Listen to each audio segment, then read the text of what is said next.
Oh, it is so awesome to be back here in Fort Lauderdale at Gulfstream Park for the Pegasus World Cup. And there's music playing behind us. Just soon you're going to see some horses behind us. And I got to say, in all the years at Pegasus World Cup, this is already the best Pegasus World Cup. We're going to bet, we're going to drink, you're going to show us the scene. All of that in the next couple of hours here at the Pegasus World Cup. I'm Dan Tordjman with America's Best Racing.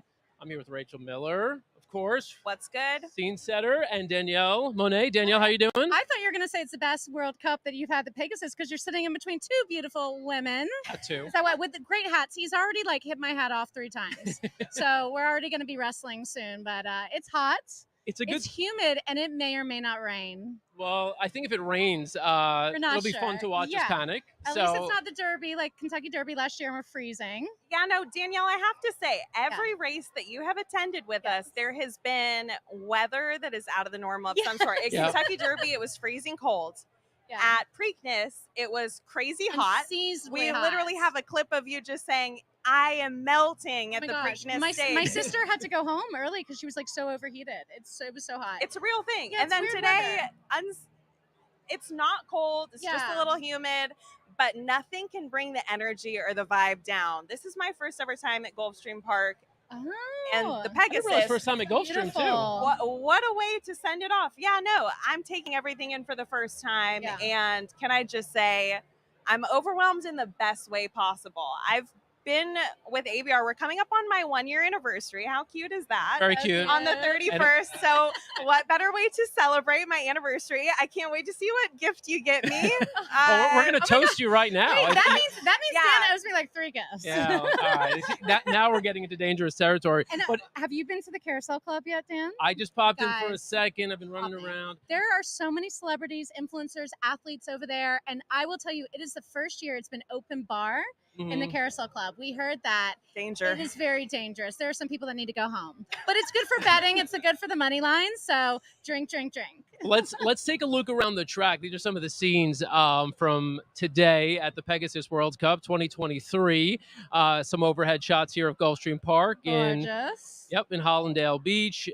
So we've had some fashion. Lots of hats, which sometimes it's hit or miss. Going to Saratoga, people are a little more casual. And I will say, Pegasus, it seems like anything goes. It's a very young crowd or very old crowd here. There's really no in between. Lots of money. What are we? Are we very young or very old? We're in between. So that's why I don't know where I fit in. Like Pegasus, or over the Carousel Club, it was very college, early 20s. And then I was in the 10 Palms Lounge, and that was a little older, rich, old money, which, I don't fit in there, but I acted like I did. It's a beautiful race course. Beautiful. You fit anywhere you show up. Yeah. And already, because this is why you're here. So if you couldn't tell, I selfishly started to pour myself up a glass of the Whispering Angel. However, Dan, I'll leave it to Dan to pour up everybody else's, because knowing me, it goes right across the laptop, and then the show is over prematurely. I don't know. Whispering Angel. Can we see me at home? What do we do with this hat? This is the biggest hat. This is, of course, Cam Hats, the official milliner of the Kentucky Derby. Is that who did y'all's hats? All of Cam our hats for me as well. And I ran into Danielle when she was first picking out this hat this morning. Massive. And all I had then were mediocre pair of sunglasses perched atop my head. And now I have leveled up. I'm brand new, but your hat hit the top of my sunglasses. Yeah, it's good. I have to, and it's the volume. Have the broadcast the only problem with these hats is that it makes me look even shorter than I am. So I'm not down with any of this. Well, you're not as tall as us. All right. Well, look, let's do a quick toast here. And for those watching at home, we encourage you to, indulge if you'd like. We're going to be betting. As I said, we're going to be drinking. This compliments of Whispering Angel here, the rosé. Cheers. Happy Pegasus. Cheers. 2023. Pegasus World Cup. All right. Ooh, that's nice. The best. You were just over. Get a little white trashy and put a little ice cube in there. I might throw a little grab it with cube my in hand there. and actually put it in your thing. I'm from North Carolina. Give me a little something. There you go. Oh my gosh. There you go. Flawless. So there is some class here. You saw some celebs rolling in a few minutes ago. Who's here? Yes. So I am coming into you guys fresh from prowling the red carpet, blue carpet, with my iPhone. So I was nestled between a bunch of professional photographers that cover these events all the time, and I was holding it down. So keep your eyes peeled for some video content coming. Really crowded over there. It was, I saw Kygo come in and the whole OneRepublic crew. That was the last group that I saw enter the blue carpet. They're fabulous. They're so excited. Both of their picks were Cyberknife in the Pegasus. Right. So they gave picks. So you have the fan favorite performers picking the fan favorite in the race. I've heard that Joe Jonas is coming. Oh. Danielle gave the tea that Alex Earl, who is the TikToker extraordinaire, is here. Yes. And additionally, I think Rick Ross is coming. Venus Williams is here. Wow. So this hands down, I know the Kentucky Derby is star-studded, but the Pegasus, they bring it out. And people that are in Miami, it's a big celebrity crowd. Oh, yeah. It's a big party crowd, too. You know, and it's Miami. I will say, for those tuning in, wanting to gamble, want to see the races, we're going to show you all that stuff. We've got 3 big races coming up. We've got the Pegasus Filly and Mare Turf. That's a $500,000 race. That's about 20 minutes away. After that, we've got the Pegasus World Cup Turf, and that's $1 million race. And then we close it out with the Pegasus World Cup Invitational presented by Baccarat, and that's $1 million race, which will be our showcase race at 540. We're going to show you the Filly and Mare Turf. For the other 2 races that we mentioned, you could catch those on NBC and Peacock, but of course, pull those up alongside us because we'll have live coverage throughout. And one of the things that, I think is pretty fascinating about a week like this, there's the fashion, there's the race day action, there's the excitement.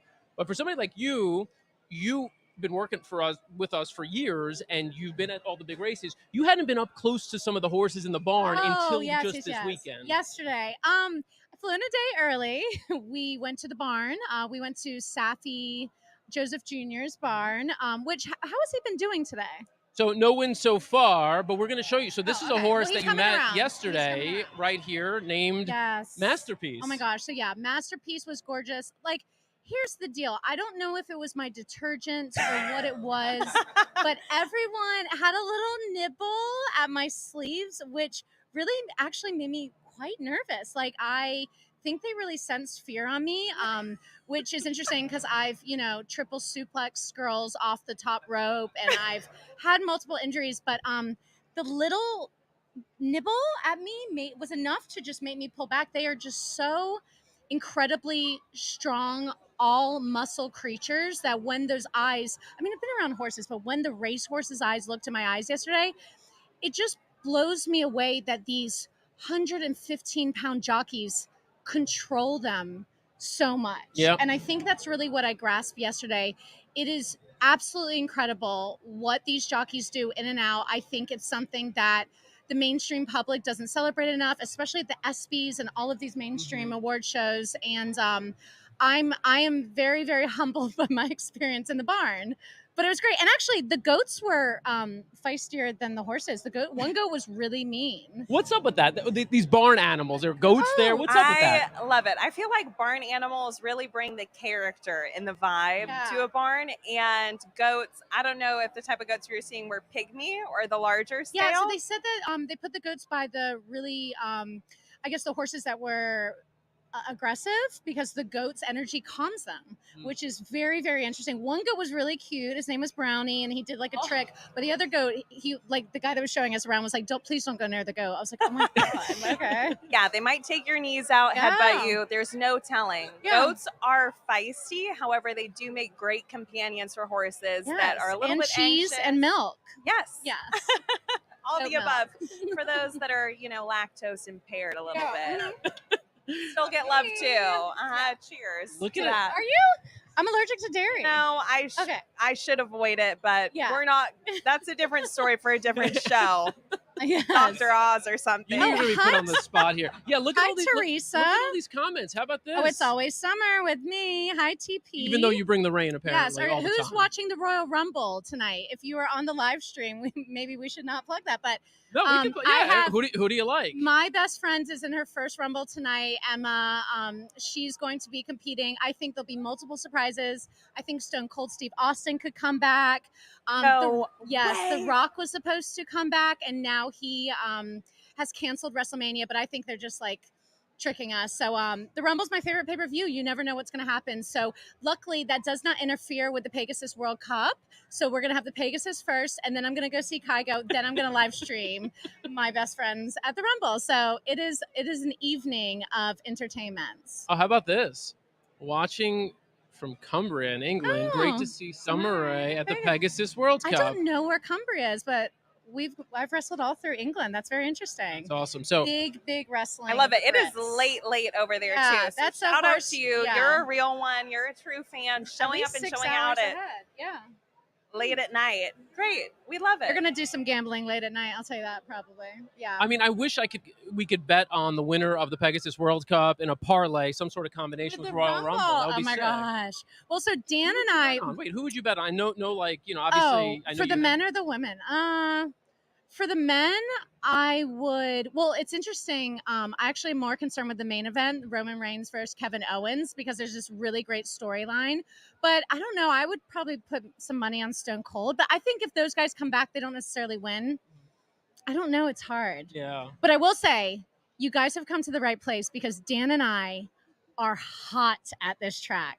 Dan and I, 2 years ago, won $3,600 at Gulfstream, and we got a pick six. It was my first race ever. We got a pick six. Who gets a pick? So for everyone watching at home, you guess the winners for 6 races. You don't guess. You, with all of your skill, select the winners. Yeah, you bet. You tap into the third eye. You go clairvoyant. Yes. You see the other side. That's the only way to get a pick six. That's insane. And it was a really high pool. I think we only put $300 down and won $3,600. And I'll tell you what, I haven't won $36 since. Well, that's going to change today. Yes. Rachel, I know you're about to head out and give us another view from the Carousel Club. We're going to let you do that. But before I do, I want to set up what really is one of the biggest races of the year on the calendar. Obviously, the biggest race in the winter. That's the Pegasus World Cup Invitational. It's our featured race at 5:40 p.m. Eastern. The favorite in the race is a horse named Cyberknife. And interestingly, unlike a lot of other horses who you might come into a race after winning a bunch of races, this is a horse who hasn't won in a while. But we want to show you what happened the last time he actually raced at the Breeders' Cup. And the 3 of them will turn for home together, and they're into the stretch. It's Cody's Wish and Cyberknife. Slow down Andy in between horses, down to the final 16. Cyberknife on the inside, Cody's Wish on the outside. Down the center of Slow Down Andy. They're coming down to the finish. Here's the wire. Oh, the Wish. All right, so that was Cyberknife. No other horses in the Pegasus World Cup are coming out of the Breeders' Cup, and certainly not in that kind of, finishing second, just missing in a spot like that. Now, you might have noticed Rachel Miller changed. Sorry, guys. Rachel Miller is now Mike Somich, who, I don't know if I mentioned this to you, Danielle, fresh off winning $72,000 last week in a tournament. Wow, that beats us. Good weekend. We want to win some money today, and Mike's in a tournament right now. Yeah. Mike, a lot of pressure or rob on you. him. Let me see what you got here. Either way. You didn't travel with that money. Other pocket. Yeah. So, Mike, Cyberknife, yay or nay? Man, I'm not so sure Cyberknife is that good. I've been making the case all week that, look, you got a win in the Haskell where you barely were able to beat Taba. Really should have won at the Breeders' Cup. Not able to get the job done there at a mile. You look at that Parks Derby, absolutely got pounded by Taba, and now I have to take him as a favorite in this spot. To me, there's 3 or 4 horses that offer a much better value than Cyberknife. If he wins, I'm willing to lose. Yep. Yeah, look, and it's one of those races where the past several years, the horses who won this race have all been favorites. It's been the horses who have been the elite horses coming out of the Breeders' Cup, and you knew we're going to take that big step forward in that year, in that particular year, or they were finishing off a campaign, and it was clear cut. This is the first year it's not clear cut, so this is a good year to bet long shots. Yeah. I think it's I think Cyberknife's getting a lot of hype too. I'm not really sure why, especially at this race course. Like yesterday we were with White Barrow, and just at Gulfstream alone, he's hot 4 for 4, right? Yep, that's exactly And so I think it's really important to look at the track, look at the course that they're on. It's a stacked race. I also love Defunded. What are your thoughts on Defunded? You've been in my brain, Danielle. I mean, this isn't even. I picked White Barrio on top today. Spoiler alert: I went that direction at 10-1. I think Defunded has a great shot to take this field gate to wire. Yeah. There's quite a bit of speed. But Defunded is clearly the speed of the speed, and Baffert did not send this horse out to Gulfstream to lose. He wants this horse to run well, wants the horse to get to the front, gets Irad Ortiz up in the reins. You should expect Defunded to go straight to the lead, and we'll see if anyone can catch him here going a mile and an eighth. A Baffert-Irad combo, you would be silly to not throw something on that, in my opinion. Well, there's good news here, and that is we have an opportunity to make money before any of this happens, and it's right now in 5 minutes. It's the Filly and Mare Turf here at the Pegasus World Cup. We have live streaming footage that we're going to show you right Junior now. Alvarado. Here's some of the runners on the track. Yeah, leaning in right now and knocking over the rosé would be spectacular. So yeah, this is a good time to reload. And look, we're going to throw it back to you, Mike. Set up this race for us. We see the favorite here is the 3-horse. And the 3-horse is Wakanaka, a horse that we both like, I think. Yeah, I'm surprised Wakanaka is sitting on the board at 3-1 right now. I really expected the 9, Shantasara, to be your favorite in this spot. It's Chad Brown, Irad Ortiz getting aboard here over the turf. Not an ideal draw from that 9 post. Probably going to be hung 2 or 3 wide around both turns, but have to be the best horse to win. You mentioned I'm in the tournament here. I've got $2,200 to win on Wakanaka, so I'm all in on the 3 here, trying to get things moving, trying to move up the leaderboard. I do like this spot for Wakanaka. If you want a crazy price, don't throw out Artie's Princess, the 1 horse on the inside. 24-1. Speed has been phenomenal at this Gulfstream Park turf course. If we're able to get the job done, get out to the lead, be able to open up a couple lengths early, at 24-1, Artie's Princess could try and take this field gate to wire. So I do think that's a live long shot you want to include underneath. But for me, I'll put Wakanaka on top. Yeah, and Artie's Princess definitely has a speed. I just hate the position, so... Yep.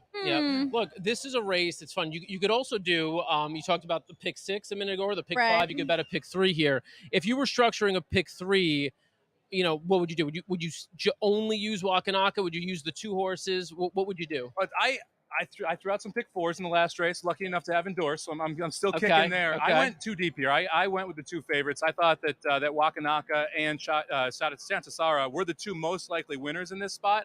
I really like the 6 horse in the next race. Lady Spike Spirit, she's taken on the boys. She ran huge at the Breeders' Cup. The pace should set up extremely well for her. Should be able to stalk right behind the leaders, make a big move. You're getting 6-1 on the morning line. So you're getting the right price with Lady Spike Spirit as well.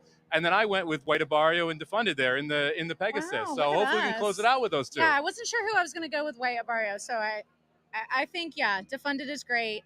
What are the lines for Queen Goddess for this next race? This morning it was 9-2. Let's see what Queen Goddess is at right now. We're looking at 5-1 right now on Queen Goddess. Bad, right? Yep. All right. Saez. We're getting word.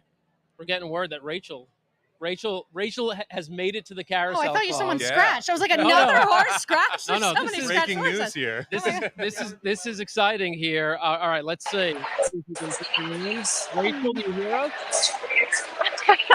Hi. So if you guys can see me, I'm over in the Carousel Club. Emphasis on the club and Carousel Club, you guys. I can't emphasize how much this space feels like you're in a Miami Beach club, except where you would expect the beach and the ocean to be, it's a horse track. So in the background is the same carousel. Any influencer who knows anything about influencing, and this goes for you too, Danielle, I know, it's taking a picture in front of the carousel today. It is a necessity if you come out here. It's vintage 1920s, and they just happened to unearth it. Yeah, Rachel, sorry. Of course, now we got the delay. It's going to be crazy. Sorry to interrupt you. No, you're all good. I see it's 1 minute to post. So I don't want my sphere to take up the race that's about to go off. No, we got time. There's a minute to pose. I know some of our friends there, and they've brought us some cigars. Davidoff cigars. Are you heading there? You're gonna hang with them for a minute? Oh, we're making our way over to the cigars. Now, I am in no way a cigar aficionado. However, I've been told there are certain attributes to this cigar that it's extra good, extra smokable. I don't know what terms to assign to this cigar. Bottom line is, apparently it's great. And here we are at the Davidoff cigar area. Now, as you can see, they have a wide variety of things. They're not hand rolling any cigars here. However, they are cutting and lighting them for everyone. So if I can give you guys a sensory experience as to what it's like in the Carousel Club, it smells like cigars, like rich cigars, good cigars, not cheap cigars. Okay, it's humid. There is a pulsing club beat in the background that is something DJ Pauly D would fist bump to all night, okay? And across the board, everyone here is lit on a level. Can I tell you, it is some of the best people watching that I have ever seen. And it's unlike anything I've ever seen. I know the first time that I ever went live with ABR, it was at the infield at the Kentucky Derby, which, you know, that was an experience in and of itself. However, this is a whole new level, a whole new tier of the Derby was baptism by fire, right? So now this is kind of, this is easy. Yes, you guys just really wanted to spring that on me. wait, turn around real quick. Danielle spotted some guys behind you. Not the guy directly behind you. I'm just kidding. That's someone's eligible bachelors, eligible suitors.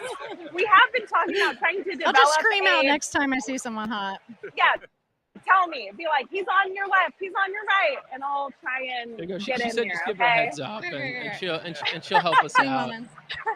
Yes, Rachel, we still got a little bit of time.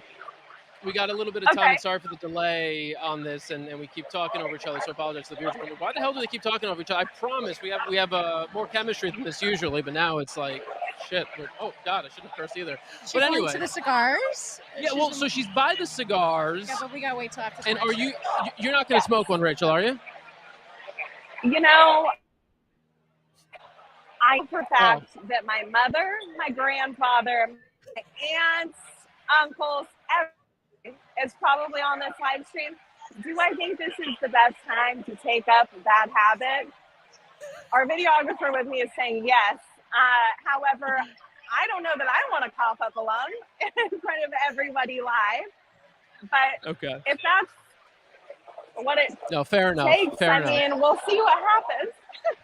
Yeah, fair enough. No need to smoke a cigar. You're good. We're going to smoke a cigar here shortly. I've got the lighter here, so we're going to light it up in a second. Hopefully, we're going to light it up when Mike hits his $2,200 bet on Wakanaka. Wow. Oh, wow. Mike, what a flex. Yeah. What a flex. What a flex, you said.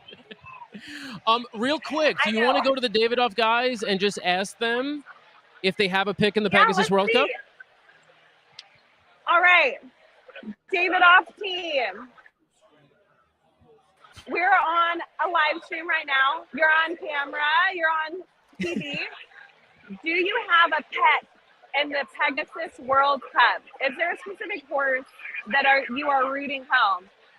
Cyberknife? Cyberknife's a favorite. They're here for the cigars. They're not so much, putting money on the horses, but they're making sure that everyone has a cigar in their mouth, puffing up, feeling like a winner, as if they're Mike, as if they just won $2,200, even if they are negative that amount in their bank account. It's a whole process. But as you can see, people are moving and grooving.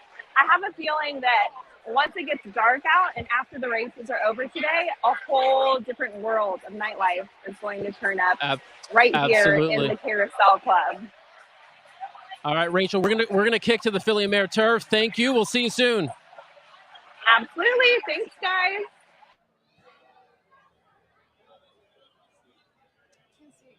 Sweet Enough has the lead from a headstrong Artie's Princess. Dalika's between horses, angled to the clear by Brian Hernandez Jr. to race a length in front of Queen Goddess, who's now fourth. These top four are going quickly. They have 5 on Lady Rockstar and Wakanaka, then Shantisara and Justify My Love. In the run around the clubhouse turn, the leader is Sweet Enough by almost a length. Dalika is there second, and Artie's Princess is down at the inside third.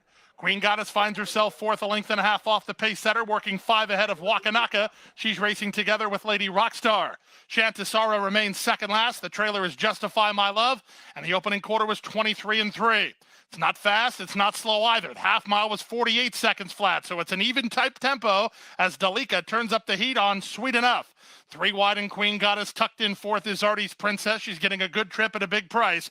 A gap of 4 to Lady Rockstar, who continues to race with Wakanaka. Then Shantasara. She begins to launch a bid, and the trailer is Justify My Love, and now the pace quickens. Less than 3 furlongs to go. 3 wide. Queen Goddess makes a bid for the lead. Dalika tries to hang with her from the inside. Wakanaka's got no place to go. Shantasara swings wide with Lady Rockstar as Queen Goddess sets sail for the money. There's an eighth of a mile to go. Queen Goddess leads by 4 lengths. Lady Rockstar and on the outside, Shantasara. Final eighth of a mile. Queen Goddess trying to get home. Shantasara closing ground, but out of time. It's Queen Goddess to win the Pegasus World Cup Filly and Mare Turf by a length and a half. Shantasara was second. Lady Rockstar ran third. I hate to tell ya, but...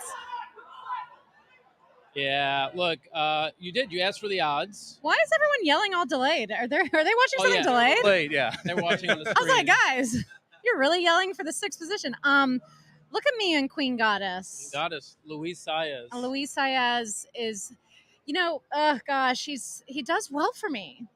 I don't want to say who doesn't do well because I'm going to be betting with him.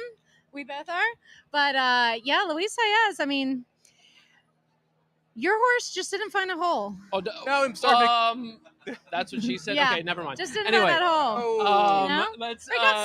He got stopped. Wait, am I doing this? I guess so. Look, guys.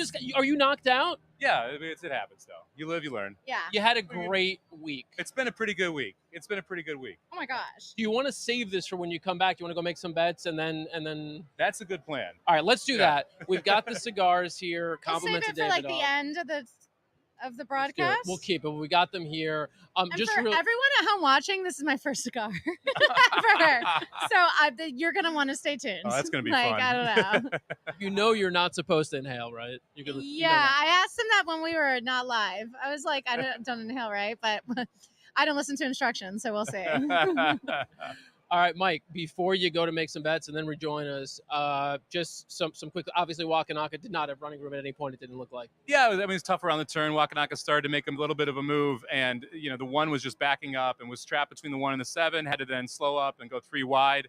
I thought Shantasara ran a pretty good race, was able to swing 3 wide around the far turn, make a run, but Queen Goddess just got the jump. We've been talking about how good speed has been over this track. You saw the 2 and the 4 go out. Queen Goddess sat right behind her, was able to make one nice move around the turn, sweep to the front, and once she got to the lead, she was very tough to catch. Great ride by Luis Saez, getting the first jump there and getting the job done. Where did the 9 come in? Second. Yeah. Was that your exacta that you didn't bet? That was my exacta that I bet. I mean, it's Irad, and he's always late to the party. He's always he waits till the second corner, and it comes around, that Irad. What was first and second, Dan? Queen Goddess and Shantasara. Just sliding it in there, yeah. All right. We're gonna take this off the screen. Can we go to the sky cam real quick? Can we take a look at the paddock here for a moment? Gorgeous. As we're gonna welcome in one. I need to just really talk to whoever does the gardening around these parts because that is nice, right? Great, especially for Florida. Like the way the heat is, everyone that does the grounds work here at Gulfstream Park, absolutely gorgeous, beautiful. So it is. We are coming here. What a day! So far, no rain, so that's good. So far, no rain. That's all we could ask for. You could grab. You could grab the. Oh yeah, we're live. We jump right into this thing. Oh yeah. So we just stay and rotate you guys. Okay. So joining us now is Greg Harbutt, a horse owner. But we're here. I mean, horse owner who's had a Derby run, and really involved in this sport. But also we're here to talk. One of the top outfits of the day. Best First dressed, of all, obviously. look at the tie jacket combo. Dan could learn some things. Oh, gee. Just kidding. You look sharp. You look sharp. I'm just used to you. I dropped the "that's what she said" to her, and so I had to hit him back with everything's it. off kilter now. But Greg, you're here to talk about the Ed Brown Society and Living the Dream Stable specifically, who we're doing a video with right now. Tell us, first of all, welcome. Thank you. And tell us a little about the Ed Brown Society and what you all are working on. Ed Brown Society is named for a gentleman named Edward Brown, who's an African-American that's enshrined in the Hall of Fame. He's a very prolific trainer right out of slavery, and really made his mark not only as a trainer but as an owner and jockey.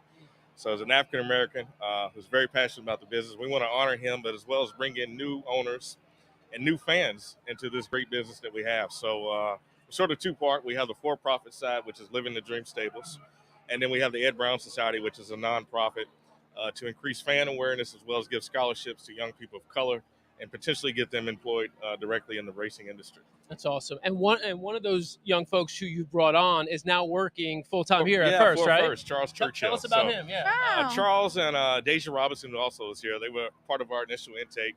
They did the rotation, which First was so generous to sponsor.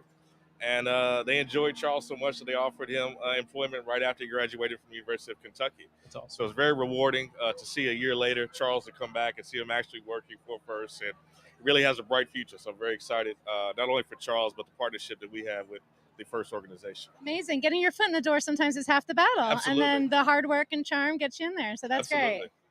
And Danielle, I mean, you could speak to this. I mean, you joined us as sort of a. Oh, yes. I mean, she's like a megaphone for us, right? She's, WWE. So I was a wrestler for WWE, and I couldn't tell you how to gamble, bet, anything. Didn't know anything about horse racing, but through osmosis of every single week hearing about it, just learned, and I fell in love with the sport. And it's just, I was telling them earlier, I went to the barn yesterday, and I saw these animals look me in the eye, and the fear of God I just had. And it's just really incredible that these tiny little jockeys are just such amazing athletes and control the animals. So they are. Like you said, I think awareness and just talking, like teaching people that, and the normal like mainstream public, if they know that, then they'll start to see it, and coming to the race is just so fun. Absolutely. We definitely want to promote the sport. It's a wonderful sport. Pound for pound, I think jockeys are some of the toughest athletes that we have. So definitely want to get more people to the races. So. Absolutely. So this guy, humble, he's kind of like, I want to, get people involved. He was in the Kentucky Derby. Tell us about that. Yeah, we were very fortunate. 2 years ago, we called it the COVID Derby. Yes. But Ray Daniels and a gentleman by the name Wayne Sher, we had a horse by the name of Necker Allen who took us to the Kentucky Derby. It was very special for me. Back in 1962, my grandfather actually owned a horse and ran in the Kentucky Derby. Wow. To be able to follow in his footsteps, to participate in the world's greatest race was really exciting. So, that's amazing. So now who are you going to pass this down to if your grandpa passed it? Well, I have a nephew who's very passionate about horse racing, so hopefully we'll go that pathway. And if not, hopefully one of the scholars from the Ed Brown Society will pick it up. That's awesome. Great. And where can we find more information on the society, and can people give to the nonprofit? Great question, and thank you for that. We always love to give a plug in. So edbrownsociety.org. Okay. All right. What about Instagram or Twitter? We are on Twitter and we are on Instagram. So great. Same thing? Same handle? I think it's EBS Society on Twitter and Instagram. Okay, great. We'll have to throw it on our Twitter, on ABR's Twitter. That's awesome. And you're big on TikTok as well, personally, aren't you? No, I'm not on TikTok. So that's one of the few that's escaped me. So. Oh my gosh! Just playing. Real quick, I do want to talk about Living the Dream a little bit because we've got a couple of the partners with us here today. I was at a conference a couple months back, and I heard Ray talking about Living the Dream Stables, and I'm like, "What's wrong with me? Haven't I heard about this?" It's been around for a little over a year now. I am in love with the fact that you guys have launched this. Yeah, it's been a beautiful thing. Our whole thing is Ray and I both are very passionate about the sport. We want to get new fans in. Yeah. So we've been just about under 2 years. We're on our 5th syndicate. We brought over 60 people into the industry. Wow. Very happy with our all-female syndicate that we've launched. I should be clear. The all-female syndicate is about a year older. Yeah. It's been about a year. Yep. We're at Pegasus, but they actually have a horse that's going to be running at Oaklawn Park in about an hour's time. So okay. Wow. Pressure's on. All right. Well, who's that one for all the gamblers on screen wanted to support? 2x2. 2x2. All right. He's 20-1 morning line, but I'm very doubtful that he'll go off that. He's 2 for 2 in the mud, and it's a complete mud storm down at Oaklawn. So. Where are you guys located? We're based out of Lexington, Kentucky. Oh, cool. Right. Oh my gosh, we'll have to come through when we have our broadcast up there. Absolutely. I'm not sure if we're doing the Derby yet. Wink. Yeah, wink. Right. But I would love to go. Yeah. All right. So now I'm looking up. Now I've got to make a bet, right? Because like this isn't just, you can't just mention that. All right, 2x2, 20-1. That's the 10 horse in race 9 for anybody watching. At Oaklawn. At Oaklawn. Yeah, don't get confused. Don't bet here and blame us if things don't work out. All right, Greg, thank you so much for spending a few minutes with us. I know it's a crazy day. You may as well shout out. You got a couple of celebs in the house with you, don't you? We have a couple celebs. We're very fortunate. In the Cynic, we have a few athletes. We have some people that you might see on TV. One of those guys who's here in attendance is Dr. Bernard Hargis from Country Critters. Awesome, nice. TV shows on Disney. And I think you're actually going to speak to his agent coming up next. Cool. Very cool. Is he here? He's hanging out? Yes, I think Vanzel's queued up. All right, bring him in. Bring in Vanzel real quick. I have one question. Yes. So when you bring people to the race that have never been to the race, what is their favorite part about coming to the race here? Or wherever you go. For the guys and the women, they love to dress up. Yeah. They love the social component. But the best thing about it is winning. Yeah, oh, yeah. Right, totally. The first bet. Totally. And I was telling him, I said, today it's open bar at the carousel. That's the first time ever, so that's a good part. We've had a few syndicate members have discovered the carousel. Discover it. Yeah.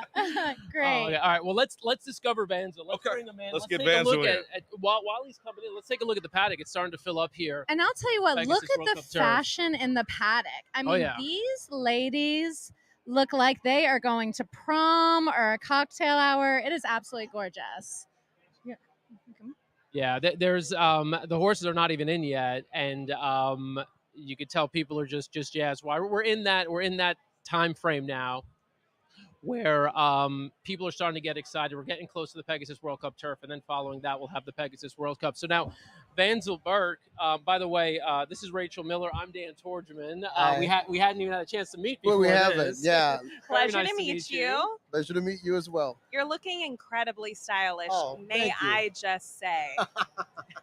How did you get pulled into this whole horse racing thing? So I'm new to this, Okay. right? But it's Good thing to be. Yeah, it is. It's like super cool. I feel extra comfortable. This is probably my 5th race now. Okay. But I got pulled into the world. A very close friend invited me and said, "Hey, you should join our syndicate." And I said, "They said you get to dress nice." What? I'm in. I'm Sold. there. Done. Count me in. I'm there. And so it's been like an awesome dream and just a great opportunity. Yeah.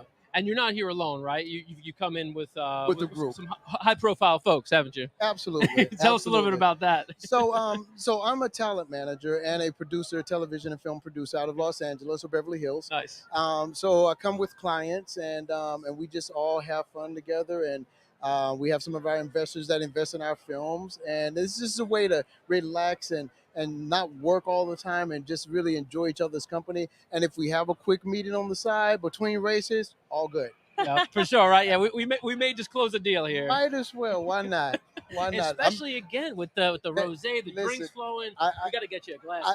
Yes. I have to get a glass. Can we get a glass for this man? Anybody? Can we get a glass? I give that to my guys and slide a script. Here's the script. Yes. Read that.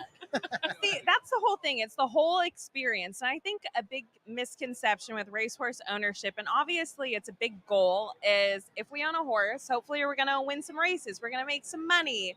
But more than that, I think the best part of racehorse ownership is the experience. Going out to the races, being out here with friends. Yes. And just a break from a normal routine. I'm assuming this is a foreign world to a lot of your clients. Yeah. And you know, the thing about the ownership piece is, as you said, for me, it's not about if we're winning. It's about the brotherhood, the sisterhood, us just coming together for a common goal and cause and having fun in the process.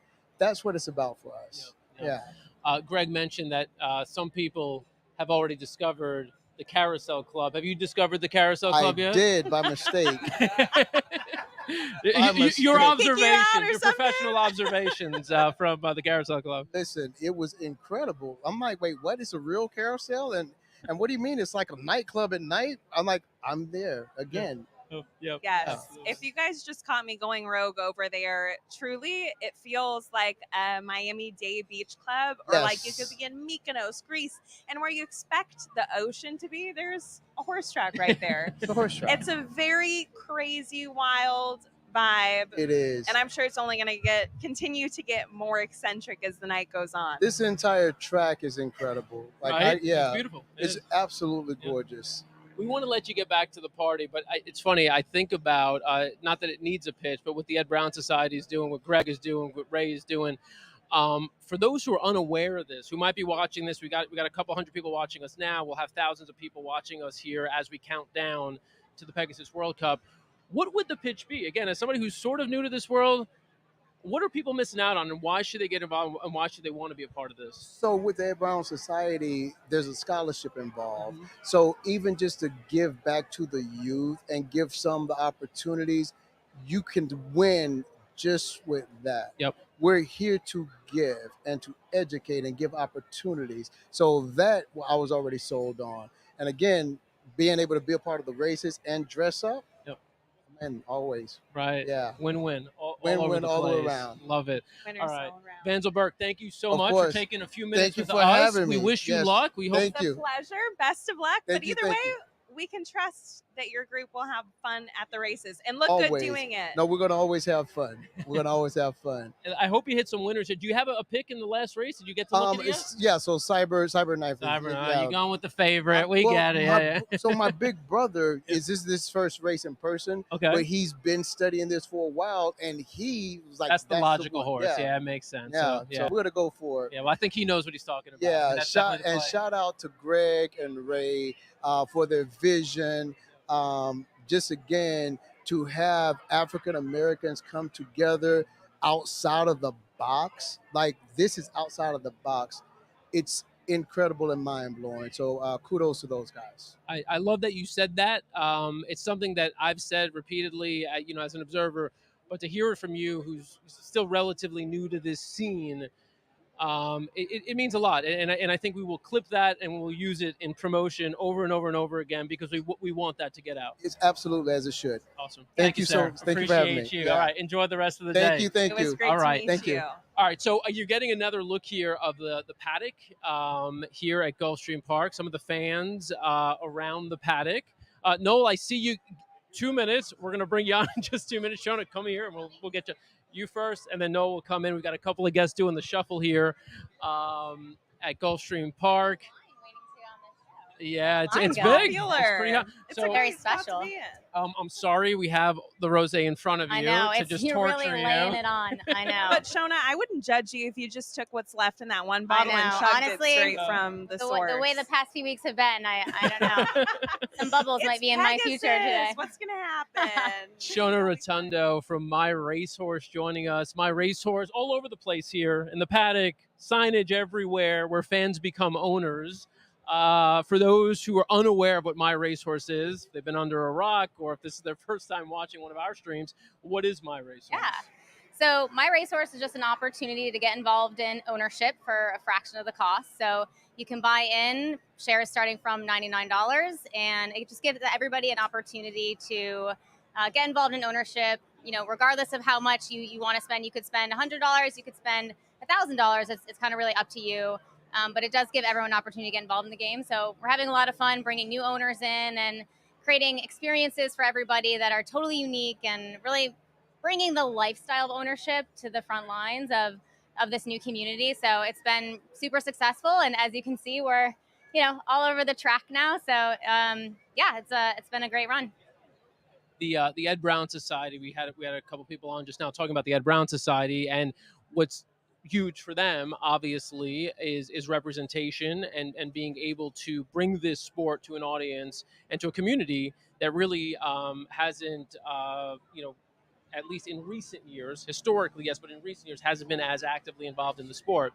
What you do is actually make access to the sport easier for everyone across the board by providing a product that just about anyone can get in on. Yeah, and I would say that breaking down barriers is a big goal. I think that the sport can be a little intimidating to get involved in, and I think a lot of people are under the assumption that you have to be a millionaire or a billionaire to be involved. So what we've done with My Racehorse is made entry extremely easy to just trial.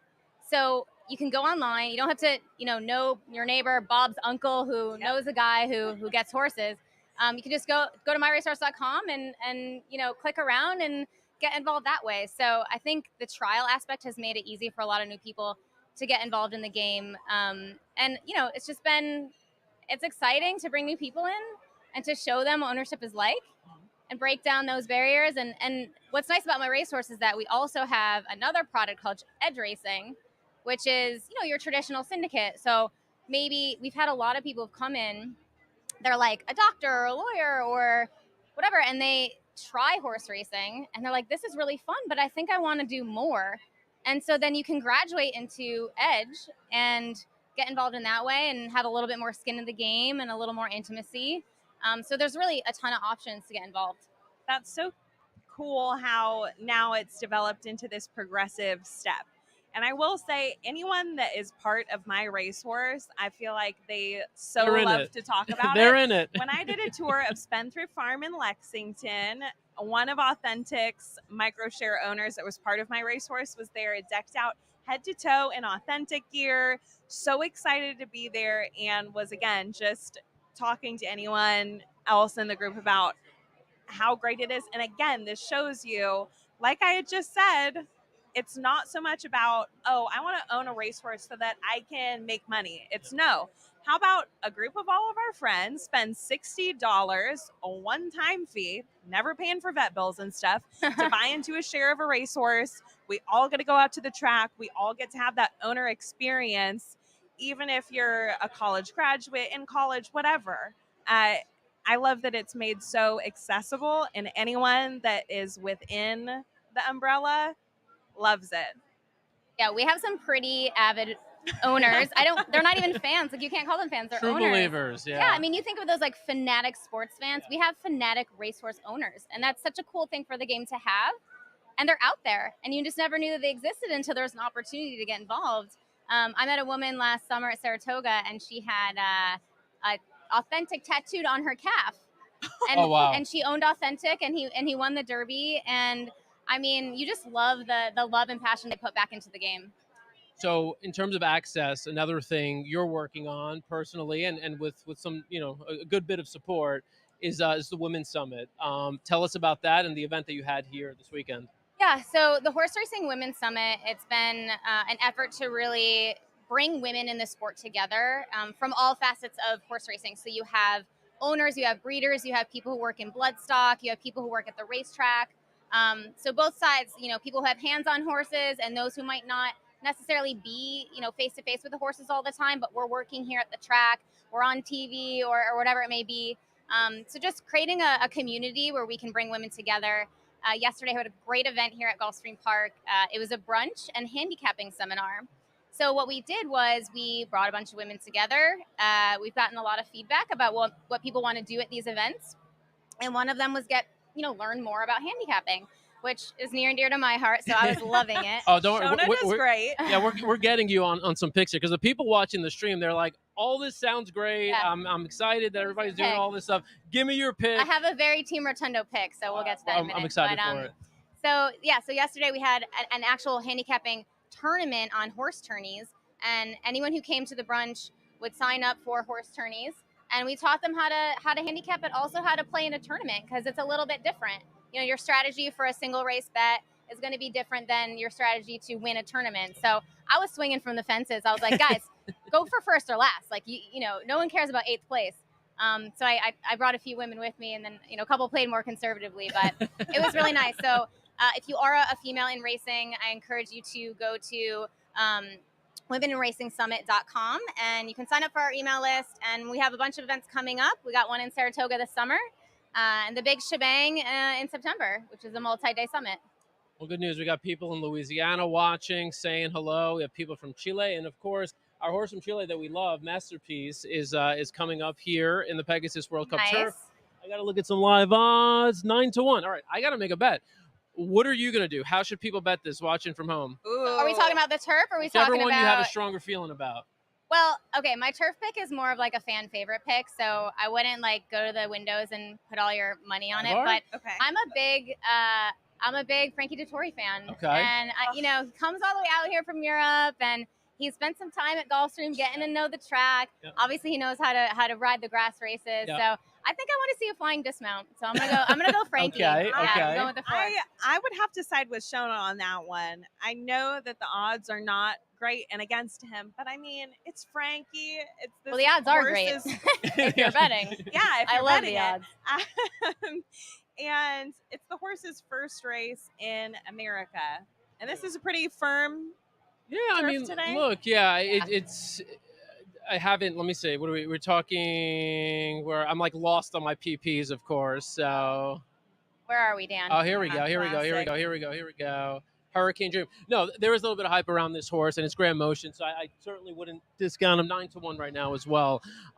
What about in the big race? Just. You know what I would do even with him? Maybe back wheel him. Yep. So just do something weird like all into the 4, a little exacta action, catch a price and another price.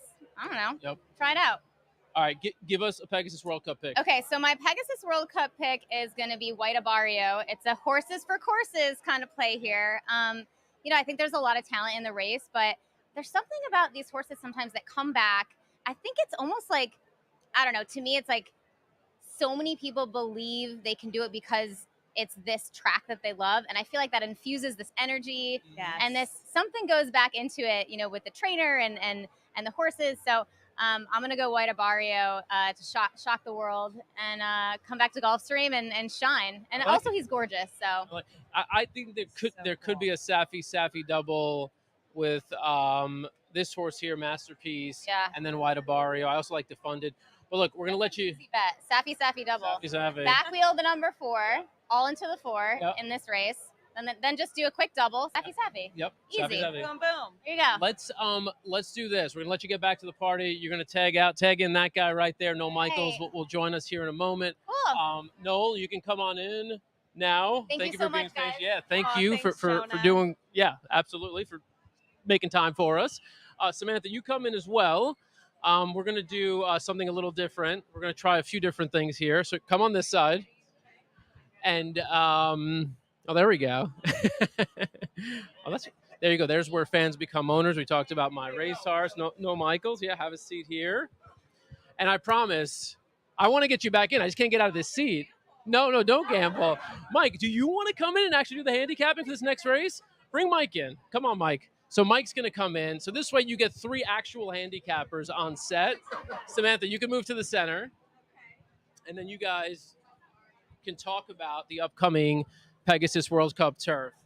So Samantha, that's yours. Thank you. All right, that's yours. All right, go ahead, Mike. You're one of the hosts, so take it away. Yeah, we got an interesting Pegasus World Cup Turf here. Second to the feature race. We've seen speed play really well on this turf. All meet Samantha. Is that kind of where you're leaning here when you start your handicap, or do you like to look for something else? We saw Queen Goddess in that last race come off of it a little bit. I think with the rails down, it plays a little more fair. Also, whenever you have horses with this kind of caliber, they can close on this type of course. It should be an interesting race here. It looks like Atone is going to go out to the lead. I think it sets up really well for Lady Spitespear, who ran extremely well at the Breeders' Cup. Getting a 9-2 right now on her. Our favorite in the 10-post, Ivar. You've got City Man out there in the 12. Who'd you end up putting on top here? This is a race that in my pick 5s, I took a lot of horses because it was a tough one to kind of narrow down, but I really do like the number 12 City Man. Yeah, he's got to overcome the post, but I think the riding style, Joelle, fits this horse pretty well. I can't say anything bad about the favorite, number 12 City Man. I mean, this horse has won 3 in a row, 4 out of the last 5. He's done nothing wrong during that stretch. Career best form. The 12 post at Gulfstream really doesn't bother me that much, but you can't get on here and take the favorite. I'm going to take the 11 horse Masterpiece, who I think, just ran too far last time out in the Breeders' Cup Turf. But if you look at his PPs, a mile and an eighth really seems to be where this horse belongs. And that's exactly where he's finds himself today. The Eddie Reed victory at Del Mar was great. And that's where I'm going. It's been interesting seeing some of these California horses come out east, see how they do. Obviously, Queen Goddess fared pretty well here. We'll see if Masterpiece able to do the same thing right here. One horse that I was interested in, sitting on the rail, Wit here for Todd Pletcher. One of those sires where you're not really interested in Practical Joke, generally going this long, but should sit a pretty nice trip here right on the rail. Do you have any interest in Wit here, Samantha? I just think this is a horse that doesn't finish very well, which maybe concerns me as far as drawing the 1 post position. Maybe he won't get the best trip and will need to make up that ground. So I passed on him, but it wouldn't surprise me. There's almost no one in this race that would surprise me. That's how good of a field this is and how competitive it is, top to bottom. And really, you could make a legitimate case for so many of these. And, City Man, if he wins as the favorite, you're not surprised. If somebody jumps up and pays $20 in this race, you're not surprised either. Exactly. I love betting daily doubles in these type of races because you got Monster Field. I think both favorites are vulnerable in both spots here. Yep. Did you guys look at the double pools at all here? You're looking for a big price in the next race. You can kind of team up with someone here. Yeah, I mean, who do you take? I don't have a strong enough opinion, I think, to play the double because I don't know where I would single. I went with a Cole. I played the 6 here, Lady Spitespear. I went into the 4 and 5, White Abario and Defunded in the next, hoping the White Abario horse for the course, obviously, and then Defunded. Baffert sends that horse out here from California. Was surprised he shipped in. Irad picks up the mount, going to make the lead. Baffert's done very well here in the Pegasus World Cup before. Yeah. So I took a little bit of a shot, see if we can get some prices in both legs. I have been looking forward to the late doubles today. I mean, at risk of sounding like I'm on the Safi Joseph payroll, because I picked him with the 11-horse Masterpiece in this race. I like his 2 horses. I like Skippy Longstocking. I was really impressed with the race he ran last time out, winning here on the track in the Harlan's Holiday. And he could sweep the. I mean, I've always been a fan of Cyber Knife myself, but I would not be surprised to see White Abario, who everyone talks about. He's a horse for the course here, 4 for 4. But how about the race he ran last time out? Really unheralded effort, I thought, in the Cigar Mile, finishing 3rd, right up close. And I think he'll have the advantage over her number, who finished ahead of him last time. But at a mile and an eighth, I think it plays more towards White Abario. You could really envision that Florida Derby type trip for White Abario here, where he was able to sit right behind the speed. You've got horses that are faster than him who will take the lead, but should be able to save some ground. Yeah. Both of the turns, be able to swing wide, just see if he's good enough. Maybe being reunited with Gaffleon will be able to make the difference for him. It looks like we are getting ready here to go toward the gate for the turf race. Is there any other horses in here, like Decorated Invader, for instance? We talked about City Man quite a bit. Decorated Invader, the 9, 30-1 on the board. Ran a length behind City Man last time, and City Man really tripped out, going right through a hole on the rail. Decorated Invader had to go a little bit wider. Any interest in playing a bigger price here in the trifecta, superfecta? Is the Decorated Invader one you'd look at? I think so. I don't think he's as good as City Man, but I think that could be one that you would look at. Right. I mean, I have nothing against Decorated Invader if you're playing things like tries and things like that. But, City Man beat him decisively last time out, and it would be hard for me to see a turning of the tables there. But certainly a horse you could use at a big price in the exotics. Yeah, one other one at a big price that jumped out to me was the 2-horse Good Governance. I thought the last race was pretty good. That was he also faced City Man and Decorated Invader last time. Any interest in the 2 at a big number underneath? It would surprise me. With that horse, I would prefer to see more pace in this race. Yeah. And I'm just not sure how the pace is going to shake out here, if it's going to be enough to set up him from too far behind, maybe. I think pace is a great way to kind of segue over here, Samantha. What do you think the pace looks like in this spot? Is Atone going to be loose on the lead? Is there someone else that can press up early? Atone looks like he's going to be the controlling speed. Maybe one more bid. Sometimes those California horses have a little bit of speed that they flash, but it's going to be a jockey's race really when it comes down to it. But I think Atone seems to be the best sort of option for speed here. And we've seen speed be deadly. Do you think Atone can take him gate to wire? Sure, it's possible. I mean, Atone, when he did that last time out in that race at Aqueduct, he got an easy pace there, and he took advantage of that, and that field wasn't as good. Yeah. That being said, it's not impossible he gets out in front here again and gets brave on the lead. And you look at the best horses that horse has run, or best races that horse has run, he's good enough. Yeah. And you got Ortiz aboard. I would not put anything past that duo. It's going to be an interesting Pegasus World Cup Turf here. 2 great races to close out a phenomenal card here from Gulfstream Park. It looks like we are loading into the gate. I don't believe we are going to show the race here, so I'll kind of talk you through it. Guys, are you going to join us for the race as well? So we got the race that's going to get going on right behind us here, and we'll kind of walk you through how this one plays out as they break from the gate. I'm watching these over here, so just so I'm not weird, not... Oh, they are? Got a little delay back there. Oh, boy. Yeah. Okay, we're turning around. I love Head it, right? on a swivel here. So it looks like we got about 3 left to load here for the Pegasus World Cup Turf. All right, final picks right before we go in the gate here. Give me Lady Spitespear. I'll take 11 Masterpiece. I'll take City Man.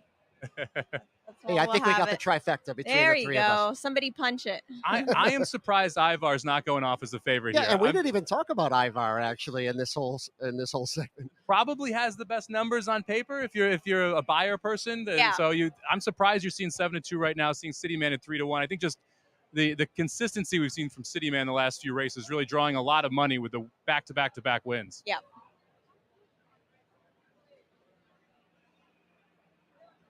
I really thought Ivar would be the favorite actually in this race. I'm kind of surprised he isn't as well. But Yeah, I mean he's right there, maybe but people see through it. yeah, with Ivar, I kind of wish it was a mile for him. Yeah. A mile and an eighth. I don't know. I feel might be pushing it.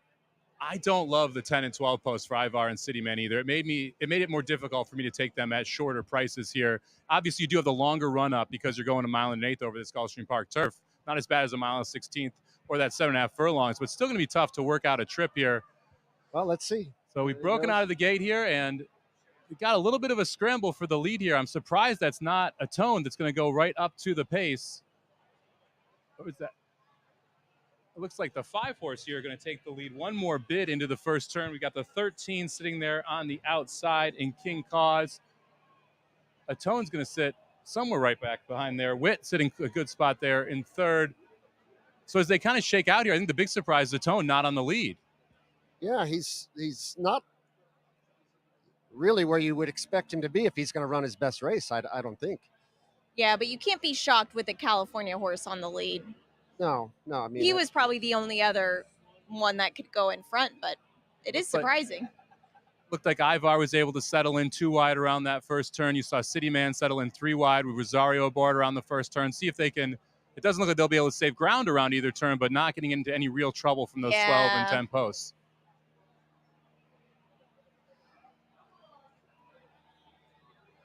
I'm just hoping Lady Spite Spear's good enough here. We got a good trip if we can get the job done now. And we're headed into the turn now. It's starting to shake up a little bit. You still got the 5-1 more bid on the up front. Got Lady Spite Spear starting to ask 3 wide there. 4 wide is going to be Ivar coming around, seeing if he can make a bid. But the 5 and the 13 still holding strong. It's anybody's race into the stretch. Here comes everyone on the outside. Here comes the cavalry charge. Tone looks like he's going to get up here last second. Wow. It is a Tone. Woo, Wow. A Tone over Ivar with Speaking Scout in third. I am not surprised at all. A Tone won. I am surprised it won from off the pace, though. The way not the trip you thought Irad would work out if he was going to get to the winner's circle here. But again, you got Irad. I mean, he'll work it out one way or the other. Yep, definitely. Ivar runs an excellent second again. I think it's kind of a That theme going here. doesn't surprise anybody, yeah. And Speaking Scout actually gets up for third. A California horse coming here to the East Coast. Excellent run there from Speaking Scout, too. Came from the back and didn't have as much pace to chase you'd expect for someone who's going to come from off of it. No, just turned 4 years old, right? And I think a lot of people discounted the horse, but he ran well. He won that multi-horse battle, it looked like, for third. So the winner of the Pegasus World Cup Turf here is going to be atoned for, let's see here, Mike Maker. That's his second or third win on the card. Irad Ortiz gets into the winner's circle from a little bit off the pace. So pretty surprising trip there. But you're going to get a nice price. The tone last I saw was 6-1 on the board off a 12-1 morning line. I'm going to have to go back and see the trip on City Man there because it seemed like that race set up pretty well for him based on the way you saw a bunch of other horses be able to close. You would have expected City Man to do the same thing. Yeah, just sort of a no-show effort unless we see that there was some sort of a trip involved there for him. But how about the day Mike Maker is putting together? Yeah. I mean, it's been impressive. Just sensational. It's been a phenomenal betting day as well. We've seen a lot of these 6-1, 7-1 type horses come in. You love these big cards where, we were talking about this beforehand. We don't have the superstars here today, where you have that monster horse in the Pegasus that, like the gun runners, the horses that are like, oh, I came to see this horse. But you've got very even fields throughout the entire part of it. So it's been exciting to be able to see. It's been exciting to be able to see these consistently good betting fields every time that you're walking in here, being able to play a bunch of different horses, being able to get some prices in some cases. We got one race left on the card. We're going to work forward toward the Pegasus World Cup here. Obviously, a tone there getting the job done in the Pegasus turf. getting the job done there in the Pegasus Turf. We got one race left, and we're going to see if it's going to be White Abaro, if it's going to be your favorite Cyberknife, or who else in this massive 12-horse field here. Got a little bit of a switch up here going on their microphone, so I'm just going to keep talking through it. It's great to be here at Gulfstream Park. Absolutely beautiful day. Nice little breeze coming through right now. It's a little bit humid, but the breeze makes it pretty nice. How you doing, Rachel? I'm doing fabulous, Mike. It's a pleasure, an honor, and a privilege to share the set with you. Thank you very Someone much. who knows a little something about handicapping, whereas I am just out here vibing along. Hey, vibing is a good thing. It looks like you were having a great time back there. Oh yeah. If you caught any of my little carousel club action, as I said, as the hours, as the minutes go on, things are going to continue to get progressively wilder and wilder back there. I just tried to place bets and the line's too long. I'd say Daniel's got the money out over here. The line's too money. long, so. My dad's running bets right now. He's been ready over to bet here. for the main, but I need someone to log into their The Twitch TVG Fires. account. That would be Daddy Dan. Daddy Sir, Dan. money, please. But we have an exciting new guest with us. Yes. Right? Very shortly here, we have Who's coming in now? Brian Moger, show jumper extraordinaire. He was top alternate for the U.S. Olympic team for Tokyo 2020. Amazing. Incredibly talented at 21 years old. This is a man who knows a thing or two about horses, which is the understatement of the century. However, he also knows many, many things about horses, fashion in general. So this fun little segment that we're having you on is about fashion. And we're going to try and get this feed going on here. Brian, good. Danielle. Hey, hi. Good. Have you been able to walk around? What have you been doing today? Walked around. We went to the Carousel Club. Oh it my was gosh. We keep talking about it on here. fantastic. Open bar. Open bar. The food was amazing. We got 3 pizzas for 3 people. It was maybe a bit too much, Yeah, but amazing. it was amazing. And you two look gorgeous today. Thank We you very love your much. suit as well. Thank I you. will say, most importantly, he got a picture with Alex Earl. That's great. Was she nice? Beyond. And what's Like, her outfit like today? No, so she's wearing a lime green suit. Okay. So green on green, Cute. we really worked together. Yes. But beyond nice, incredible. Walked right up to her. I said, "Hey, I love you, and I would love to get a photo with you." And I said, "If you don't want to take one, that's totally fine." Got my photo with Alex Earl. She was the sweetest ever. And I mean, now my day could not be better. And then you got to place a bet so you can win. Yeah, a little money. yeah. I really Period. do. I know. I really So, do. have you been out horse racing before, or are we lucky You're enough first. to introduce you to the sport? You guys are lucky enough to pretty much introduce me to the Yay! sport. I mean, I've You always always remember your known first. racing, but Preach. So I'm that. sure that you've taken in a lot of wild outfits and a variety of, clothing out here at the event. Now, one thing that I would love to get into and discuss is a little bit of neigh or sleigh, as far as outfits that have been very popular in basically in the past week. So yeah. Paris Haute Couture Fashion Week, I wish I which was is there. something that goes far beyond anything we could do. Here you can see on the screen Doja Cat, Yes. covered in 30,000 Swarovski crystals, H to T. Are they crystals? I thought they were pimples. Regardless, That too. I'm obsessed. Victor and Rolf with these dresses that were disconnected from the bodies. Now, this one, I would have to say nay, wearing that to a horse race. Well, how does she walk? The I mean, MVP of that that's is the what I was model. gonna You say. can't wear hats. Honestly, props. Yeah, that's And then the model. Kylie Jenner with, these heads, incredibly controversial. The animal heads attached to the dresses. I think if there wasn't the leopard face attached to this, Yeah. maybe it could be a sleigh. But let's break it down a little bit. Okay, what was your visceral reaction like? Would something like that actually practically work in real life? Doja Cat's full look? Okay, for Doja Cat, I think it was fantastic. I was obsessed with Doja Cat. Yeah. The execution, all of it, the Commitment, commitment to yeah. it. I mean, her Truly. literal eyelids, her earlobes. That's crazy. Everything about it. Name for a good meme all week on Instagram. Exactly. And I love Doja Cat. So I thought that was beautifully executed, and to really make a statement in such a unique way, I feel nowadays is really hard to do because Everything's been done. Everything's been done. And that was really unique. And I was very impressed by it. And I also am just a huge fan of Doja Cat. And people are always asking for camp. They're like, give us camp, give us fashion, give us wine, Dan. Thank you. Thank you. Okay, here we go. Dan, So, as far as the fashion that you've seen, just out the bottle. This Ladies, is Brian cheers to that. literally. this is our sponsor.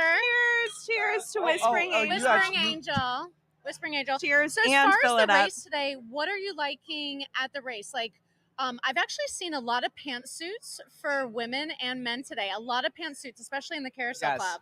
And it's nice because it's a little breezy. It's still Florida. So what are your thoughts for race fashion? Like, what are you liking? You know, today's actually the perfect day because it's a little bit cooler, but you can also wear something that is suited for the sun or for warm. So it's been really interesting to kind of see people's takes on whether they're dressing for the cold or the warmth or vice versa. Yeah.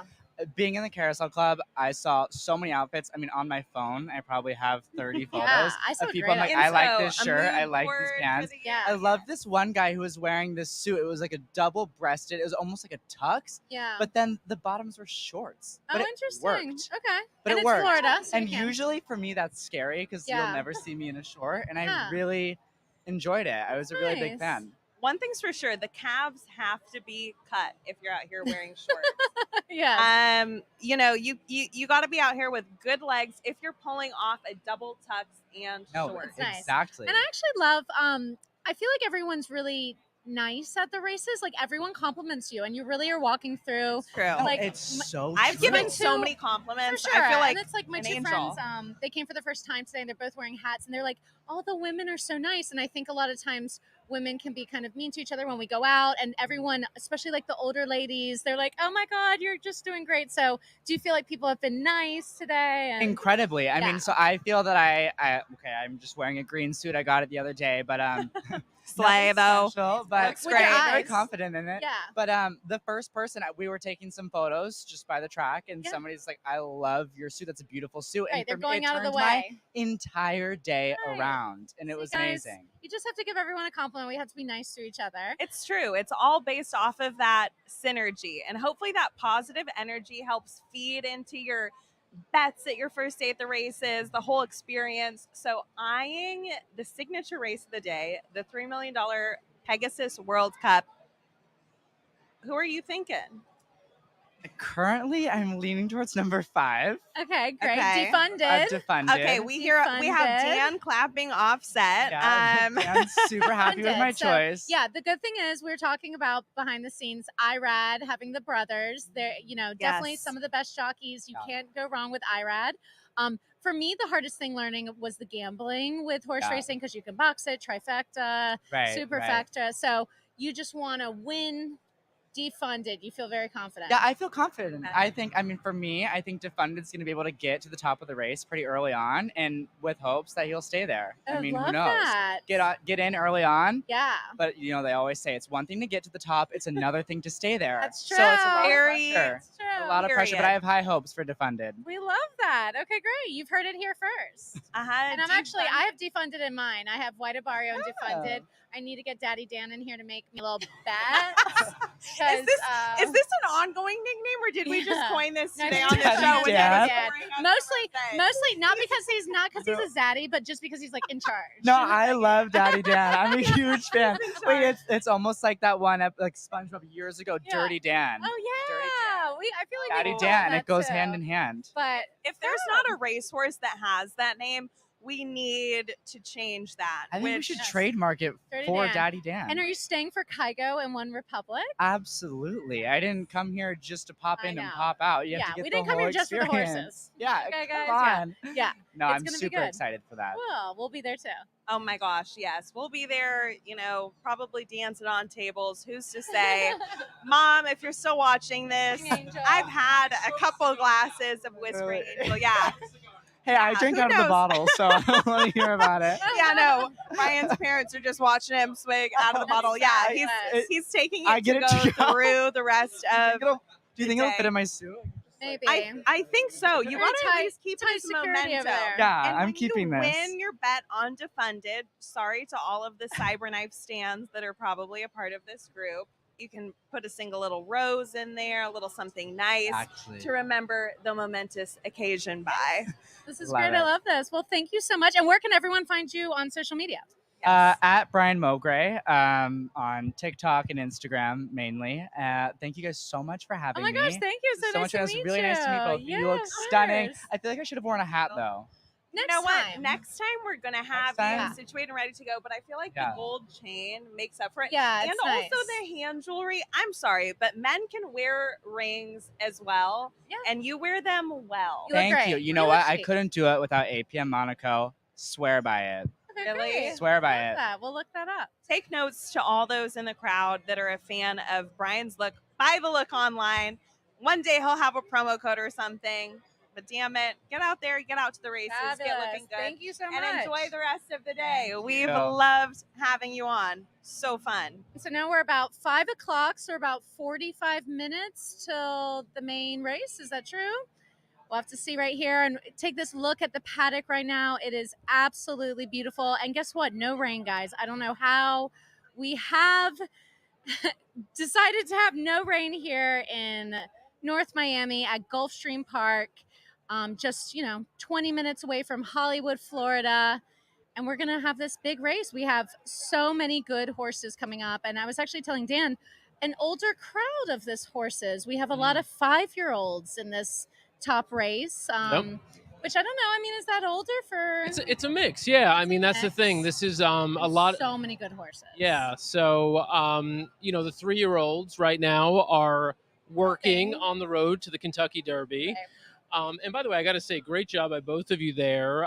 First of all, the transition is always difficult when somebody switches off and comes on. So wonderful That's all job there. Danielle. Rocky. That You've is had to- all You've had Danielle. to deal with this rockiness over here. Yeah, I'm like trying to play it off, falling. and I I'm was like, about to literally. See, tall on I'm the sure that side. this all looks, so glamorous on the other side. And I mean, Oh, I we're was in having the a dirt. great time. That was A great time in here, period. I like Dan pouring up the bottles. I just chatted to Brian as he was headed off set, and he was like, I think I can fit this in my jacket. It'll be fine. This Yes. can go in there. I liked what Brian did drinking out of the bottle. So Woo! Okay, so I Dan. took money out of my purse have a little sip of that. and I just counted my money I brought, and there was this note in my money. Oh my God. What? And I What don't is know that? where I brought the money from, but the note says "as a woman." What does that mean? I don't know.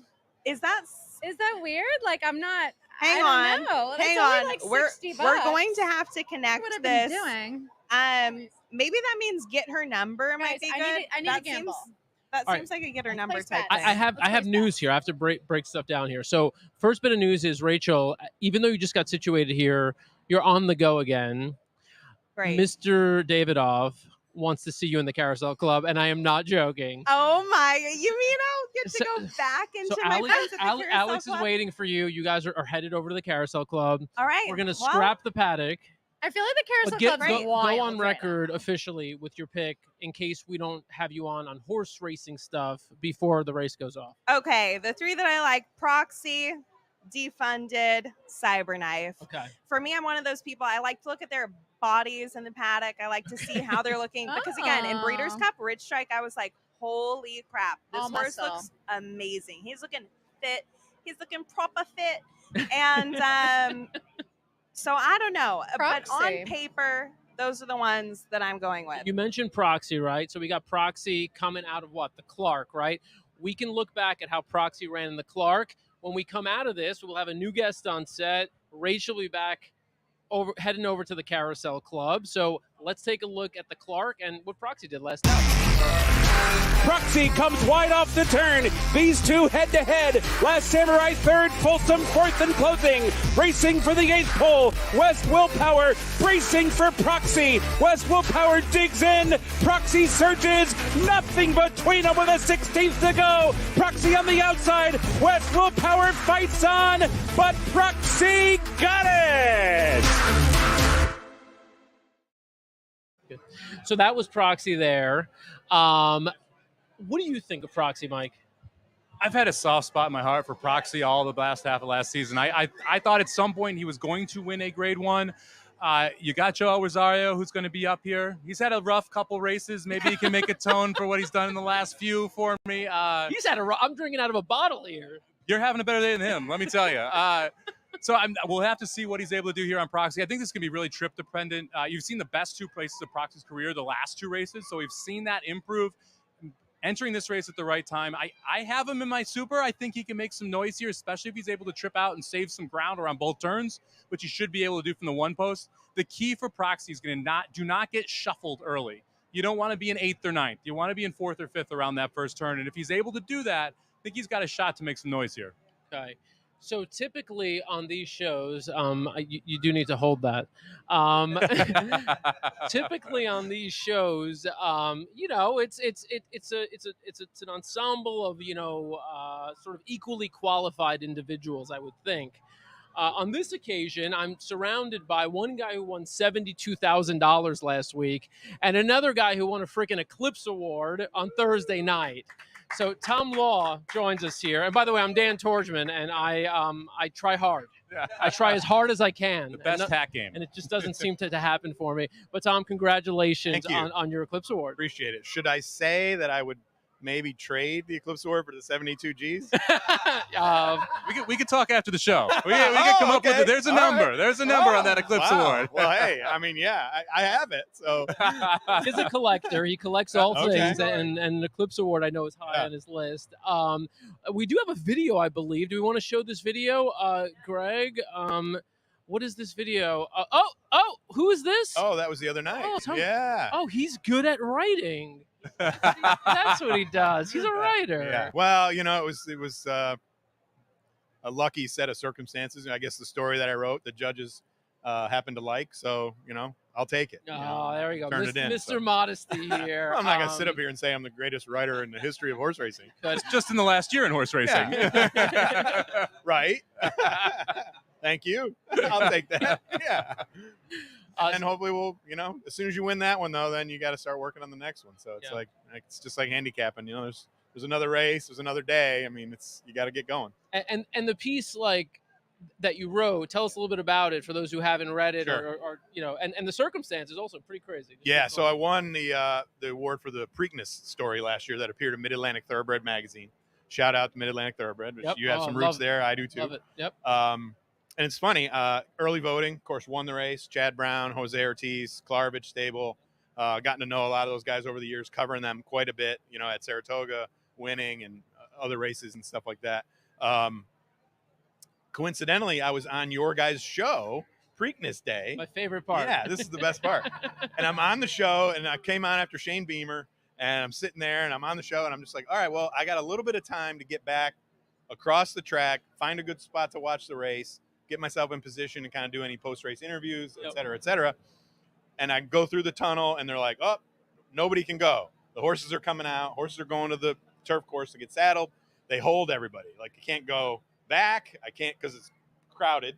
Can't go forward. Can't go to the side because the grandstand's closed. So I'm like, all right, guess I'm stuck here. Like, I got to cover this race. Like, maybe. Yep. Maybe.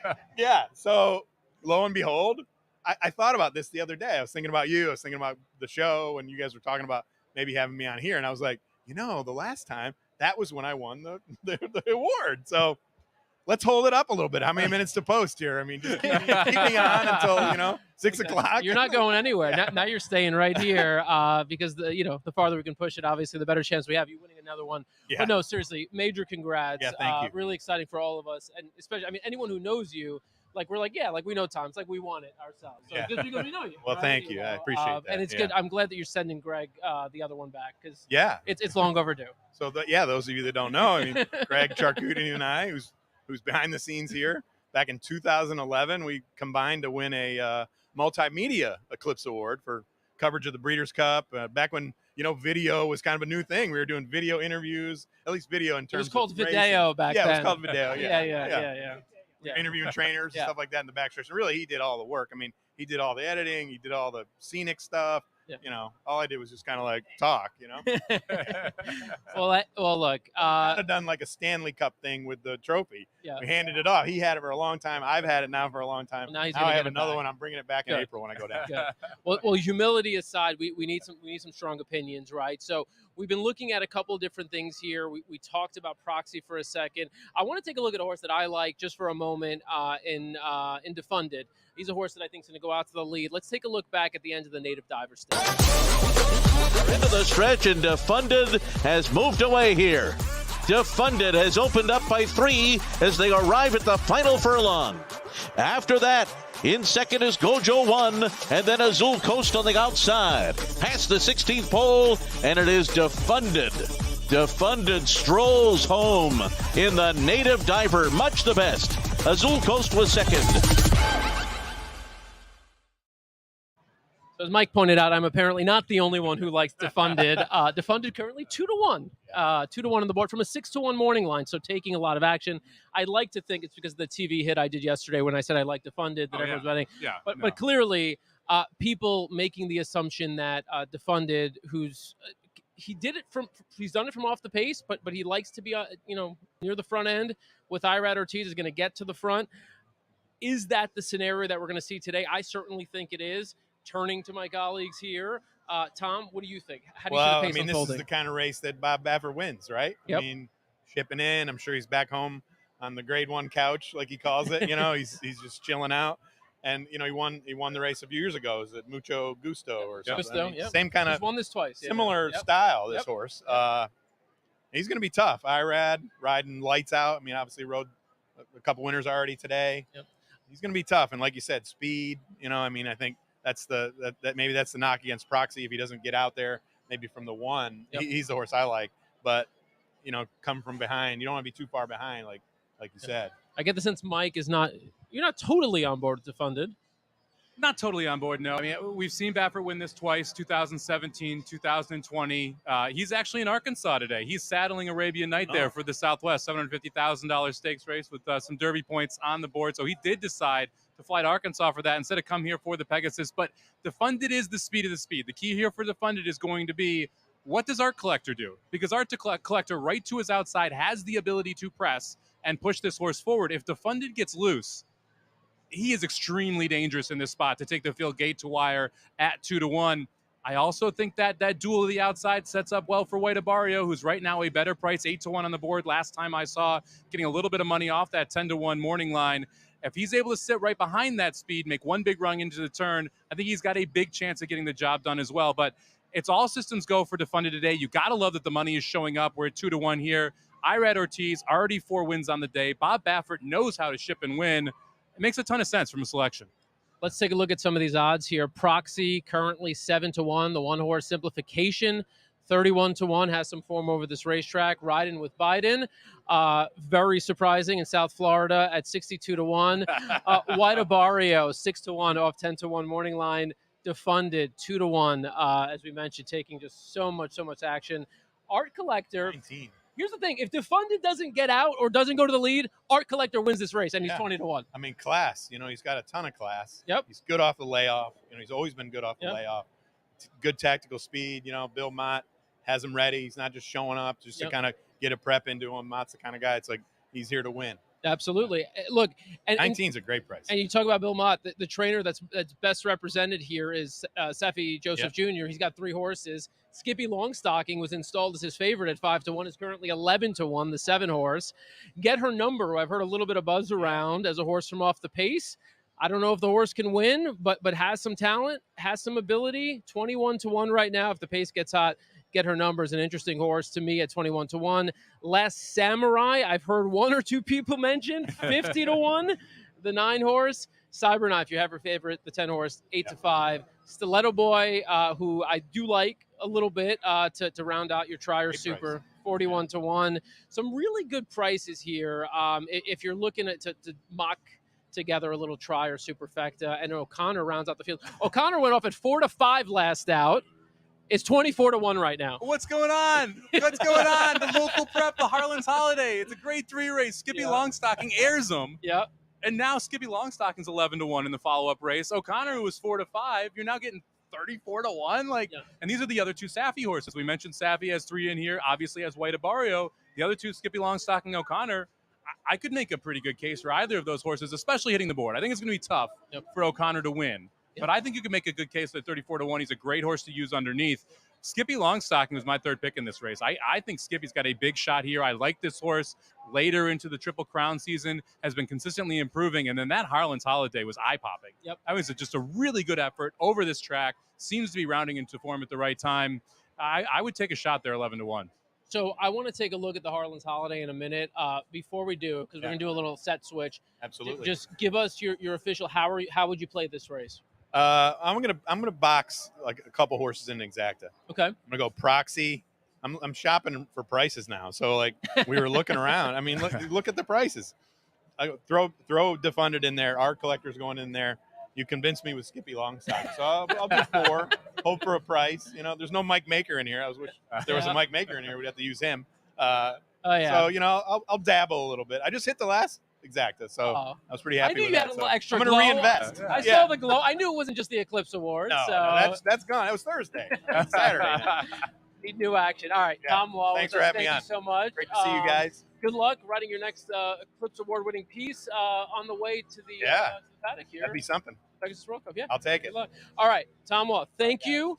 We'll see you soon. We could take a look at the paddock right now because you can see the owners, the trainers, all the folks who are waiting for the horses to come in and you know, make their appearance in the paddock, size them up here, last chance before they head on out for the $3 million Pegasus World Cup. They're in the paddock there.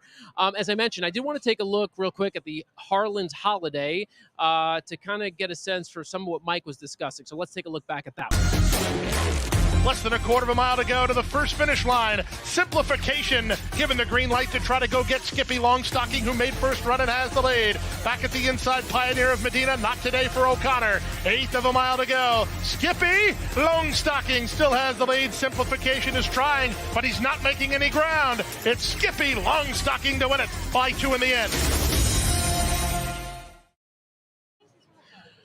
Oh, another set switch. What do we know? So that was the Harlan's Holiday Stakes. Do you handicap hardcore? What's your? I'm going with Skippy Longstocking. Are I just you? heard the last segment, so I think that's the one I'm going to pick. I didn't even know. Gosh, we that's were what my on friends Skippy are picking as Yeah, there you well. go.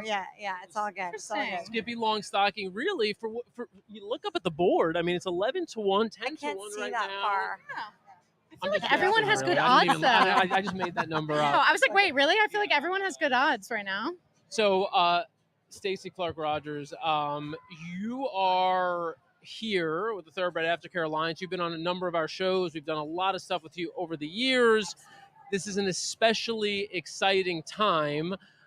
First, let me play the video, and then I want you to talk about it. What's going on with the TAA right now? So let's play the video. Okay, great.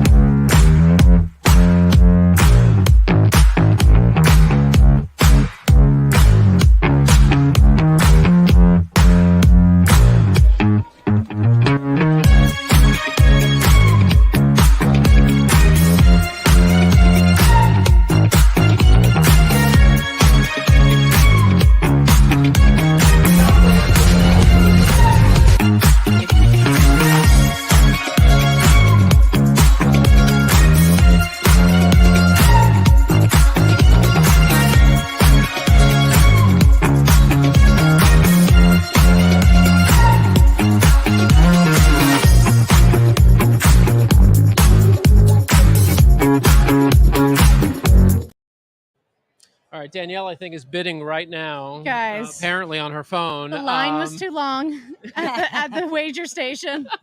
The wager station? The wager station. Oh, is that what they're calling That's it what these it's called. days? And it was the one where I had to do it myself, and I go, I don't know how to do that myself. No way. So, Stacey, we saw you guys have an auction live right now. Tell us about it. Yeah, so we kicked off this last year. It's a VIP auction, experience auction. That's a thing. Everybody wants to have experiences and great ones, and racing has so many great experiences.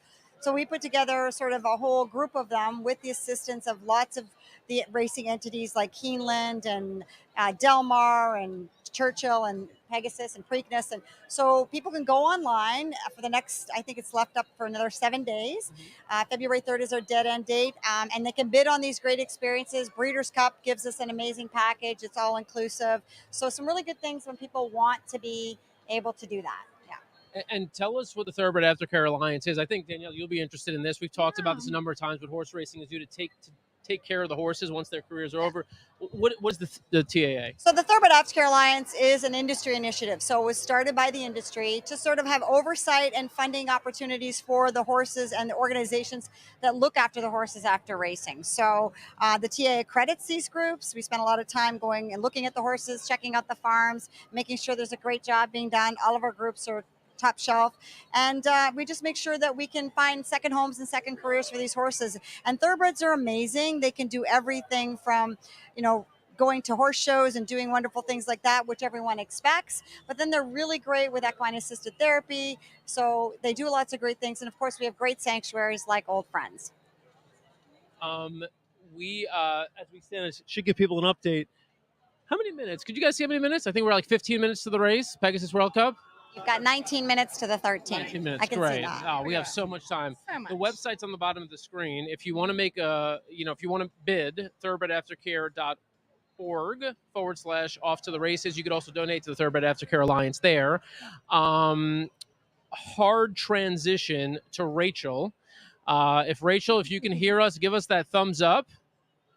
Can she hear us? She looks a little choppy, but I think we're going to bring her in anyway. Okay. So here's Rachel. Rachel is in the are you familiar with the Carousel Club? Oh, went over there today already. I Yeah, love when everyone talks about the Carousel Club. A And you're like, I've been. A lot of good things over there. A lot of good things happening. Rachel's going to show us some of the good things that are happening at the Carousel Club right now with about 18 minutes to postage to the Pegasus World Cup. Take it away. What's going on, Rachel? So as you can tell, the atmosphere is really heating up over here, and part of that is due in part to the cigar theme rolling off of this crowd, all thanks to David Off. I'm here with Eddie and Lana. We're with David Off, and I'm just curious to talk to you guys and hear about how this event has been for you guys, what makes the David Off cigar special, because again, I came around here earlier and I said, this all smells like nice cigars. I've been around cigars my whole life, and this stuff smells like. So what makes David Off cigars different? You first? Oh, goodness. This marketing. But we all have our, answers. I'll take it from here. Yeah. I love it. I've been like a big enjoyer of cigars for, I don't know, a decade. As you can see, enjoying but that. it's just so much fun with the lifestyle, right? So we're here at Pegasus. The energy's fantastic. People are betting. Like, you just feel it in the crowd and energy. And people want to celebrate. So you celebrate with a fine cigar. And why not have a doubt about it? So we love to be here. This is our second year here at the races. And it's so much fun. And for those of you that are not at Pegasus but planning to be at Preakness, I know for a fact that you guys will be there as well. And to kind of demonstrate in how to light and cut the perfect cigar, we've got our main man Eddie over here with Davidoff. So walk us through it. So what kind of cigar is this? I saw that there was 2 different colors of wrappers on this cigar. There are. So, different color wrapper signifies different flavor profile. Okay. A lot of people, a big misconception is the darker it is, the stronger it is. That's absolutely not true. Oh, okay. Yeah. I would have been one of those people that had that misconception. 90% of people would know that, right? So that's really more about a flavor profile.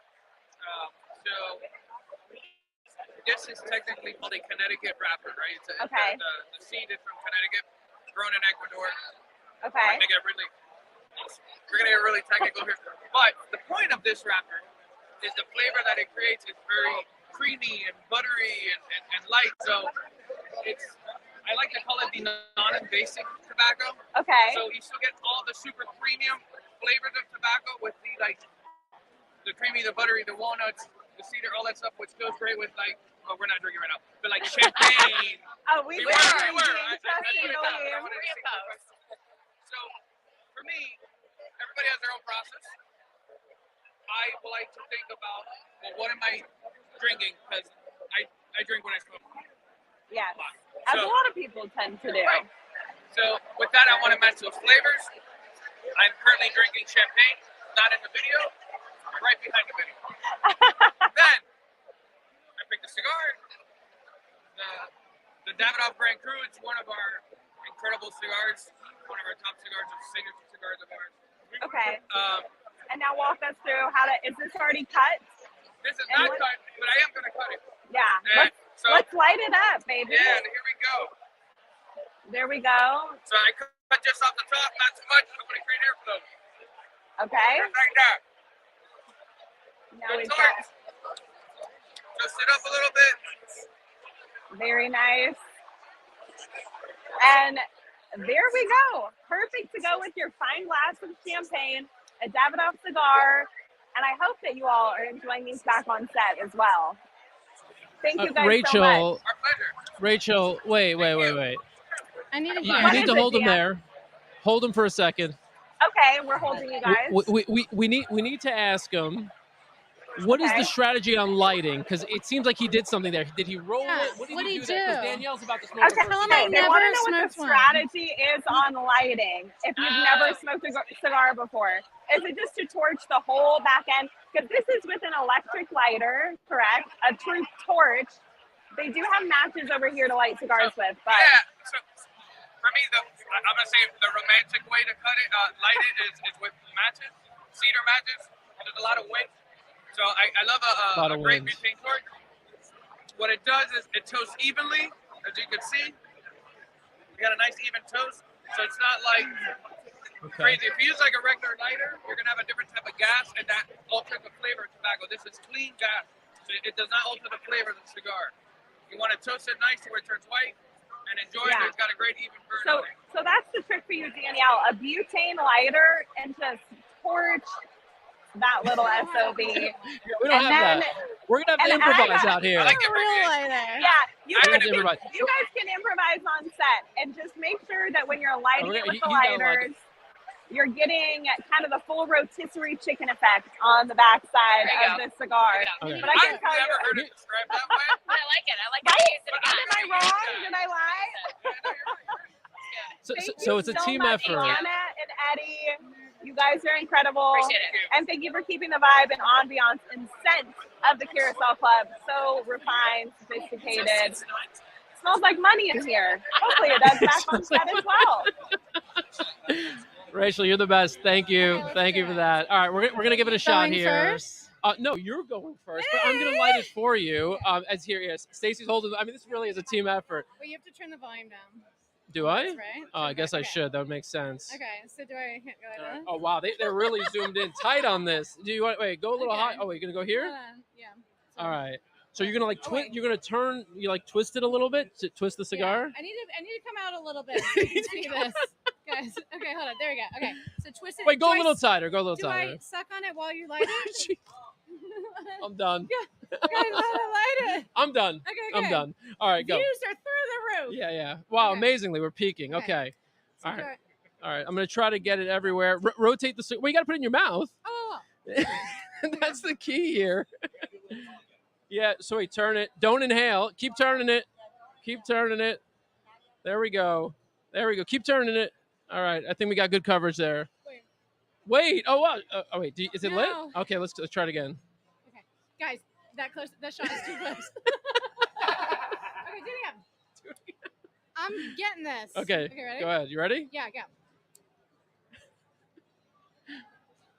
This takes me back to like high school. It certainly wasn't a cigar that we were lighting back then, though. Okay.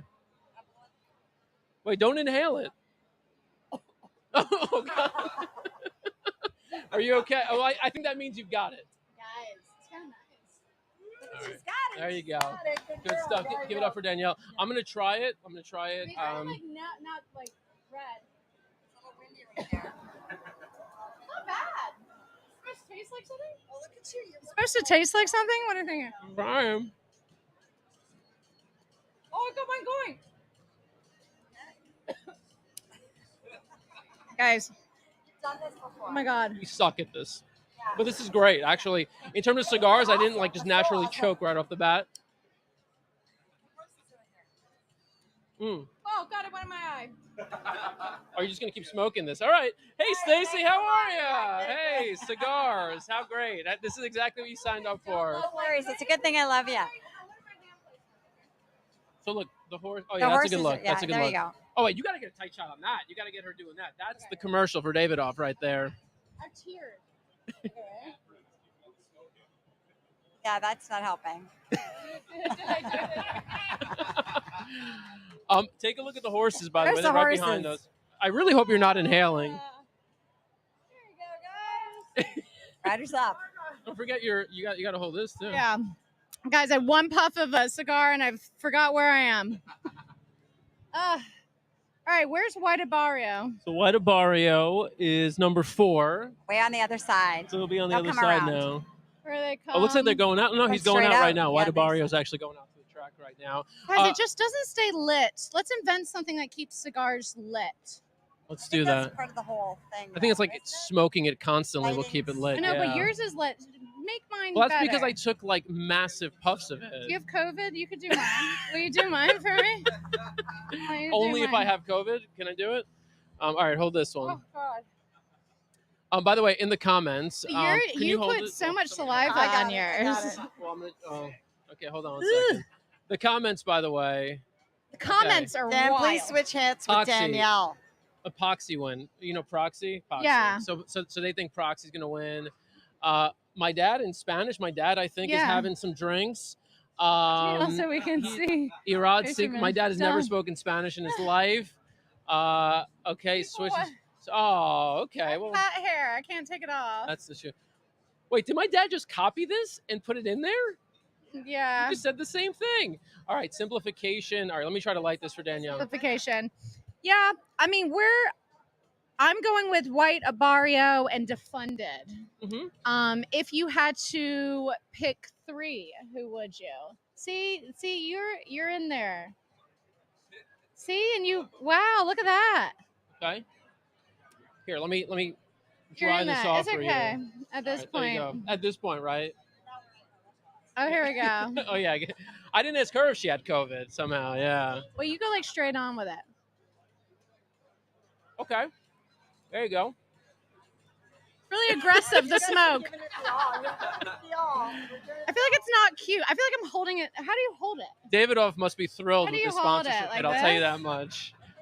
This couldn't be going any better for them. I feel like I'm not like Snoop Dogg. Snoop. Like I just really want to be like Snoop There's Dogg. time. We're going back to the Carousel Club. So anyway, look, guys, we want to hear who you like. Simplification, Stiletto Boy for the exotics, White Barrio, White Barrio. I'll tell you what, I looked White Barrio in the eyes yesterday, and that horse is Art ready. Collector. We have the video of that when you were with him. Run Let me that see- back if White Barrio wins. Me and this haze. Listen. Back in 1999, me and White Barrio. Cyberknife. Look, Cyberknife makes a lot of sense, right? Yeah, so, Gunrunner I won this mean, race before too. Yeah. Yeah. Cyberknife makes the most sense, but we're looking for a long shot. Okay. We're looking for a price. This is So- like the part of the Favorite live for stream sure. my mother logs on. She hasn't watched any of the other things. She's like, what? That's my daughter. Thank God my grandma doesn't have That's my daughter. YouTube. All right, let's do this. Stacy, let's bring Mike back in for a second. I'm happy to go But back. before you go, tell us one more time about the auction, where people can bid, and how they can support TAA. Yeah, for sure. Everyone can bid on the TA website for sure. If you want to memorize everything else, we've got it on Instagram, everywhere.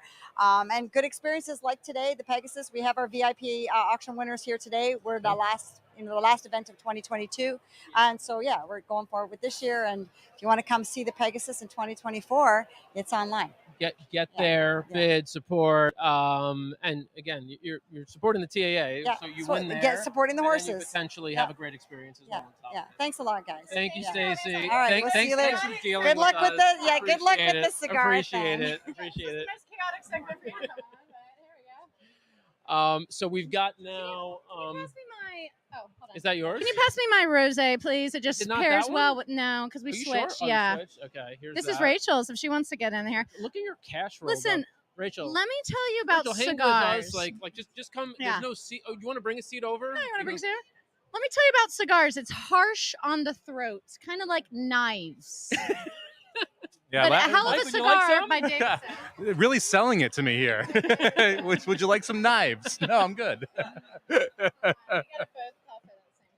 We're actually doing in it. This is like so meta right now. All right. It's all happening right now. Like there are some people who love us right now and some people who hate us. I think the people who hate us would love it if you gave us your final thoughts on who to bet in the Pegasus World Cup. It's a wide open field. I mean, this is one of those races where it's tough to pick a horse on top. But my biggest opinion is Cyberknife is a horse you got to try and pass on here. Price is just a little bit too short on the 10 horse. It's a tough post for Cyberknife. He's been in 4 straight races where I don't think any of them are good enough to win this race if the horses show up for it. So for me, you want to try and pass on Cyberknife here. I still think White Barrio sitting there at 6-1 is a nice price on the board. We know the horse loves the track. You get Tyler Gaffleone back. Saffie Joseph, excellent here in Florida. Should get the setup as well. You've got Art Collector and Defunded, the 5 and the 6 that should go.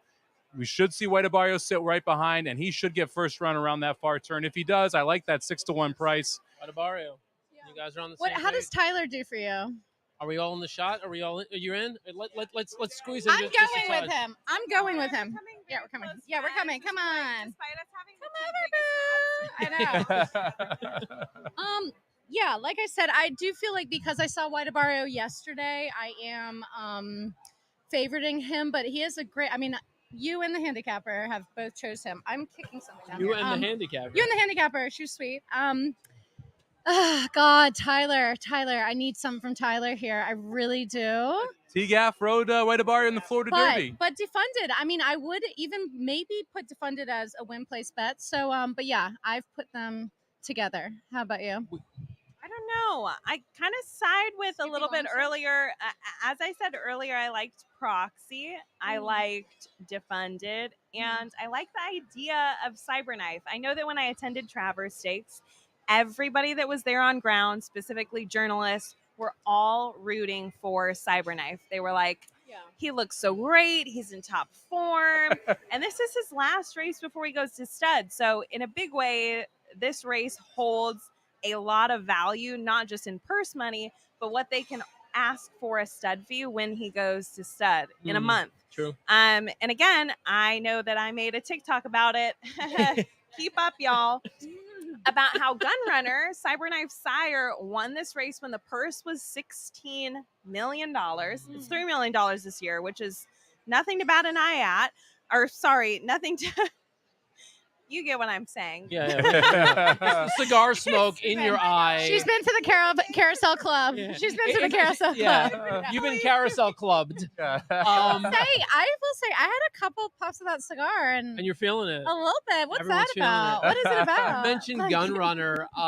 That's when it was 16 million. We have a video here just to take a look back at the last 3 winners of the Pegasus World Cup. So let's check that out.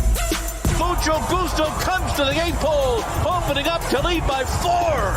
And back into second is Mr. Freeze on the inside. Then Bodie Express, Diamond Hoops, War Story running on late. Mucho Gusto in the Pegasus World Cup. He won it by 5 lengths. Final 16th of a mile. It's all about Knicks Go. Knicks Go makes it 4 in a row. A Breeders' Cup, a Pegasus World Cup, and a slam dunk. He won by 2.5. Less than an eighth of a mile from home. Life is Good is looking good. Life is Good and Irad Ortiz Jr. They ran him off their feet in the Pegasus. Life is Good on cloud 9. He won by 3 over Knicks Go in second. All right, so those were the last 3. Who is it going to be now? Let me get rid of this echo. Who is it going to be now? I'm going to go make my bets. You said your dad's running your bets for you right now, right? Yeah, that's the beauty of having your father here with you. You just give him some cash. He runs up to the window. You don't have to worry about anything. Now, a good friend of ours, Chase, of ABRs, he has a lot of money on O'Connor. What are we thinking about O'Connor? I feel it's possibly overlooked. A Chilean horse, Javier is Castellano. on. Yeah, he's on there. I don't know much about him, but Chase keeps telling me if O'Connor hits, he's taking us all out. Oh, so yeah, that's what he's told us. So We'll see. Who are you placing right now? He's So over here. I just did $1 trifecta box, 1, 4, Who are 5, you 11. using to bet? So Who's your preferred? well, it's first bet, of course, First slash bet. express bet. So first Right. technology. So making my bets online. You can make them from your phone. If you're wherever you're watching from, you can bet right now. It says, okay, I guess I haven't refreshed this. For how many minutes we got? We got about a minute to post. So Oh, really? That close? yeah, so I mean, get your bets in now. I'm also gonna. It's like I wanted to bet defunded to win, but I can't bet defunded to win at 2-1. So And if I don't know what I you- do at this point. Where can everyone at home watch? This is on NBC? NBC or Peacock, if you want to watch the race, obviously keep us up alongside. We'll be talking through the race. It's and then we'll give you 2023. You have multiple screens. multiple screens. So. Well, if you want to make some money and you want to put defunded on top, you key them in a trifecta, right? So you Yeah. put the 5 on top and you take prices you like underneath. I think that the 4-horse Way to Barrio is a good price underneath. Skippy Longstocking, the 7-horse offers some value underneath. We just mentioned O'Connor, the 12-horse, who's what 43, 35, somewhere in that range. Now, yeah. 25. So it's starting to take a little bit of money. Was 4-5 last 4 to time, 5. running over this exact same track. So you're getting a much bigger price if you want to throw O'Connor underneath. For me, I like defunded on top. I like Way to Barrio on top. I played 4-5 with 4-5-7 with 4-5-7 in a try. Try and put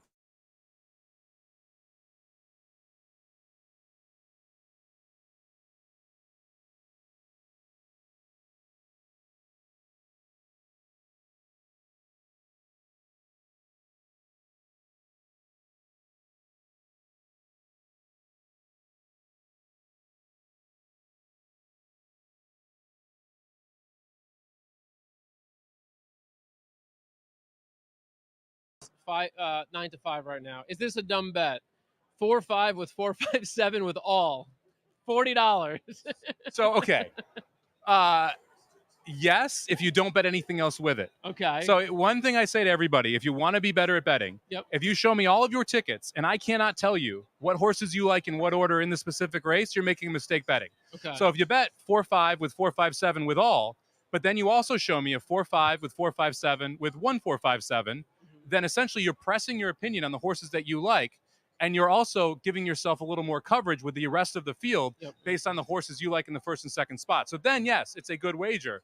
As long as there's that secondary wager to back it up, that shouldn't be your only bet in the race. Okay, well, here, help me do my secondary wager here. So I did that one, and now we're going to do the secondary wager. 4-5. I'm sure if we asked Ann's wife, he would say she Yeah. definitely presses his opinion. Quite frankly. Okay. No shocking. Yeah. With 1-4-5-7, is Well, that who, what we said? who are your 4 horses you like the most? Yeah, I mean, I like Saying Stiletto on the Skippy. back end. So chuck out the 1 and add the 11.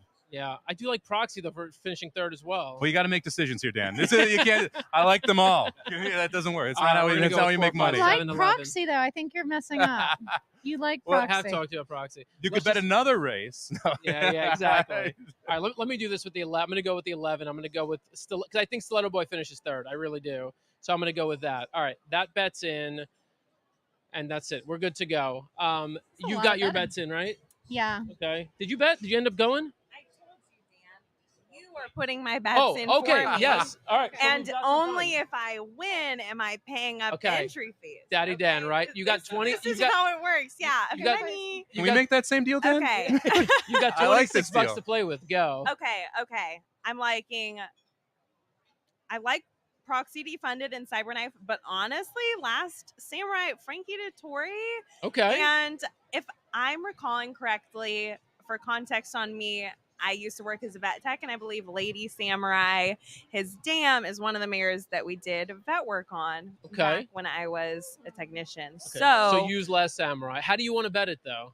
okay, I want to do a box trifecta, and I'm Okay. sticking with my guns of Proxy, Defunded, and Cyberknife. Oh, but you got to use Last Samurai, right?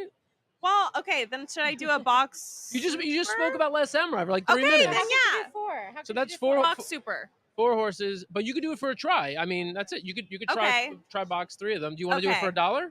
Okay, yes. All right, that's $24. That's 3 White Claws if this loses. Okay, all right. I will pay Okay. you. I promise. Okay. But only in White Claws, All right. not in cash. So your trifecta box is going to be locked in right now. It's the 1 Proxy, the 5 Defunded, the 9 Last Samurai, and the 10 Cyberknife. This is Yes. literally going to be the only ticket that hits on this table. You realize that? I mean, you know what? I just surrender. I want, she said. So now you want something? Yeah. Do you have enough I money gotta in the deposit account? more money? I can. Yeah. deposit But I'll give you 10 more bucks cash. for I'll give you Eddie cash. Dan, I'll take something too I just here. want. I just want. Unbelievable. I want the 4 and the 5. What do you want to do? An exacta box? Do you want 4 or 5 And the straight? what? Can it be? I don't know. I just know it'll be 1 and 2. In any order? I don't know that. I don't know the order. All right, so let me do a $10 exacta box for you. 4 Yeah. and 5. 4 and 5. Yeah. This I is feel 2 good and a about half that. White Claws. Okay, yeah. It's a lot of White Left? Claws. Is that your drink of Yeah, choice? what do you need? How much you got left here? What do you need? I got it right here. I got $4 left for you. What do you want to do with it? $4 super. I got it right Straight here. super? Straight super, baby. Okay. 4571. 457. I like it. Let's That is go. half a White Claw. Oh, We'll wait. split a White Claw later. We're wild. I just put them on Wow. there. Are they going into the gate right now? Guys, I'm gonna wake up in the morning Yeah, and we my got voice, about my 3 throat's in gonna right hurt now. You got so time. bad from You that. got this. $4 straight super. 4571. Like they're at Oh the my God, gate. look at you this. All guys. right. Lock it in, Dan. All right, we're locking it in. We're locking it in. Oh, that's amazing. I wish he was here, honestly. We have a friend here messaging us. All right, so it's post time for the Pegasus World Cup. $3 million on the line. We're going to be watching the race here behind us. So let's go wide and watch the race here. And if you want to watch it on a screen, you could pull it up on NBC or Peacock. Not the best day for me to have the biggest hat possible. All right, I'm putting the cigar out. Hopefully this doesn't- Okay, I got yellow. Throw it up right like that. On there? No, go like Or in there? Oh, just like that. That's a good. Thank you. Thank you for your logic. That's what I'm here for. All right, Mike, give us your sort of live Guys, commentary. you know of how what's you know happening you at the need table. glasses is in this moment. Can't see it. Oh my God. All right, well, Mike's going to help. We'll try. Yeah, so we expect here the 5 to go to the lead, defunded. The 6 Art Collector probably going to want to go right to the top as well. That Is that Cyberknife? that or? is the 12, 11, 12. That's the 12. So No, the 11. oh, that's the 11. Yeah. As we So all what? look back. Yeah, Stiletto Stiletto boy. Boy. The last Oh my thing gosh. I thought he was going to close. That's who Alexis bid. So you got White Abarro sitting on the rail there. It looks like defunded and looks like you're going to see defunded and the 6-horse Art Collector are going to Can be you up pull it up second on your and third computer? there. Or no? They got to be going at a pretty good clip here. I mean, This is fast. with how fast they went out early there, you got to think they're going pretty quick. I love White Abarrio's spot. Sitting right now, here right we behind the go. pace. We'll see if he's able to hold on toward the lane. Where's White Abarrio?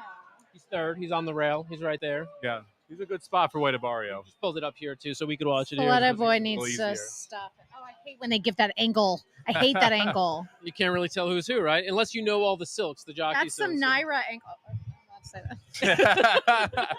They always do that at Belmont. Drives me nuts. So 23 and 3, 47 and 4. Not bad. Fun to come in. Look, is White Abar? I can't. No, White Abar still got a little sign. Abarrio, wait, Look at where's Stiletto Boy battling. Well, keep an eye on Skippy Longstocking here, going Skippy 4 Lawson wide. getting the setup. Yeah. Tyler's not coming from that far in the back. I'm just gonna go ahead and say, oh. How It's about still Stiletto Boy still there? It's still Stiletto Boy. You got the funded and Art Collector right behind. Cyberknife starting to make It's a move setting there up in for that Art second Collector. pace. This is Art Collector. Yeah, I don't think anyone's getting to those top 3 right now. That's Art Art Collector Collector. just opening 15 up on to the 1. field. Last Samurai trying to run up into Last second. Samurai might run second. Art Collector. The Art Collector over defunded. You've The got one thing I was to right be about, kidding Stiletto me. Boy finished third. Yes, that is true. Stiletto Boy finished third, and Cyberknife nowhere to be found. How about that? No Cyberknife, no Art White Collector. Abarrio. I mean, really, your logicals were out of the mix with the exception of defunded. And Art Collector, Oh my there's gosh. no way in the world you could have envisioned the race unfolding like that. That was literally A Bruce no way. Lunsford You horse. had Stiletto Boy on the lead, defunded behind him, Gosh. and then Art Collector out of coming from nowhere. off We the need to see pace. the we need to see it's the refund. wild that he was able to get the job done there, considering that trip. Last Yeah, Samurai last fourth. Samurai runs. Yep. But basically, Why the 3 Navarro? speeds end up 1, 2, 3. So they went in a merry-go-round around the whole thing. You had the 11 go right out to the lead. You saw defunded in second. Art Collector sitting there in third. We end up going 6, 5, 11. Bill Mott, have yourself a day. Yeah, seriously. Like, have yourself a day, Bill Mott. I think this Wow. is going to be his 3rd or 4th winner on the card. A couple really nice performances and taking down the Pegasus World Cup here for $1.8 million for Art Collector. Just a phenomenal race. And got a monster price on this horse as Yeah. well. 15 to 1. Gino Alvarado ran a great race. And he just picked up his 2000th win. He's been red hot. So Junior, another win for him. 2,000? 2,000 wins for Junior Alvarado. Yep. Oh, that's incredible. Greg, we're gonna go wide here on this shot here whenever you get a chance. yeah. We're just going back wide. It's all good. All right, in the chat. Art collector. I told you 5-6 cold. Okay, so this is my dad. Yeah. Let's see if he bet it. Did he bet it? Oh, I hit the trifecta. Oh. Wait, what? I won the super too. What? I want to know if Honestly, Probably because Alexis today, my friend that's come to 4 races, said, "Is Dad's Dan gonna be there today?" Yeah. I love gambling with Dad's Dan. So Dad's Dan is definitely a product of the Dan's dad. cigar. Oh my God. Yeah. Everyone loves Dad's Dan. Okay, here's the question: did you hit this super because of Rachel's Summer Rae? Because I did not have that horse at all. None of us had that horse. As posted, Stiletto Boy finished third. I didn't know I had the same guarantee as JD, but I was on the same There you page. go. I'm literally on TV yesterday saying, Wow. use this horse, but that's not, I didn't expect him to be on the lead, certainly. All You went Stiletto on Boy. Good try. TV and said use Stiletto Boy, and then you didn't bet. Check out my Stiletto Boy? Twitter. I used him for third, Oh, but I didn't have the horse who finished first. Yeah. So I win nothing. But apparently, my dad saw my stupidity. Oh, here's the response. That's why he used the horse. Rachel, he owes you some money. How much did he win? Daddy. This super's going to pay. He's going to pay a couple bucks. Yeah. Wait. You hit this might be the largest ticket my dad's ever hit in his life. You hit this for 10 cents, $1, 50 cents. Tell us more information and the try. 50 cents, $1. I need to know more. He's usually a 10 cent, 50 Pull cent. up an player. express bet on how much the exacta pays. This is because I didn't know you could do 10 cents. Yeah, wire me some money because I just literally bought everybody tickets No, here here's and I've got no Whoa. money. White Claws on Dan's dad, right? Oh, yeah, exactly. Let him buy the White Claws tonight. Let's see. Okay, so we've got the feed here. We're going to read you the payments as soon as they're I posted think we need live. to have your dad on. I mean, this thing's Can gonna pay. somebody get him a link? Can somebody send him a link? No, or like next time we do the broadcast, he needs to come sit with us. Now is the time. He's probably in like his t-shirt. Oh, yeah. And like sweating. Yeah. And just stressed out. How much did Now he is when you win? want him. Do we have a Scrooge? No super. Sorry. What do you mean? What a tease. Oh, come on. So he didn't hit the super. So the super for a dime here has got to pay at least $5,000. What? We would have need to run like the Scrooge McDuck jumping into his What like would the- treasure. what's That's the- what it would what have been does the like for super that 10 mean? cent super It's the there. It would have first been four wild. finishers. Oh. So if he had it for 10 cents, that'd be about. I would think Well, in this kind of race, it's $5,000. 16 to 1 over 5 to 2 over Yeah. 40 you to 1 might as over well 50 just have to a 1. bunch of supers then Yeah. for 10 cents. I mean, it doesn't always work out like that. If but he's I got the didn't know try, that. you're That's looking great. at I'm you're doing looking at supers 6 to next 7,000. I'm guessing he betted for 50 cents. Wait, so if you do a super for boys do 10 cents, 11. are you only, how much are you paying? 40 cents? So if you're doing, you could basically bet a 10-cent super if you use 4 horses that you box. Wait, I won. Sorry. What is he? What are you doing? What are you doing to us? We're the ones drinking. Yeah, he's flustered. He's flustered. He won a lot of money. He's Let me flustered get him right on the now. line. Yeah. Hold on, I'm gonna call him. We're gonna get him We on the have to line. Hold call on. him. Papa Tordjman coming in here. Oh, coming in yeah, hot. we're getting it on speaker. Wait till we Let's see. tell Alexis. Alexis loves him. Because if he hit the super, I mean, he hit for 10,000 here between Wait, the but two so how bets. much did he pay easily. for If one he's got the super try and the ticket? Though, super, is you're what I'm looking at asking. So you could box 4 horses. It For, costs $2.40 for $2.40. 10 cents. And win $5,000. And yeah, we'll see how much it pays. All right, so here we go. He's about to be on speaker.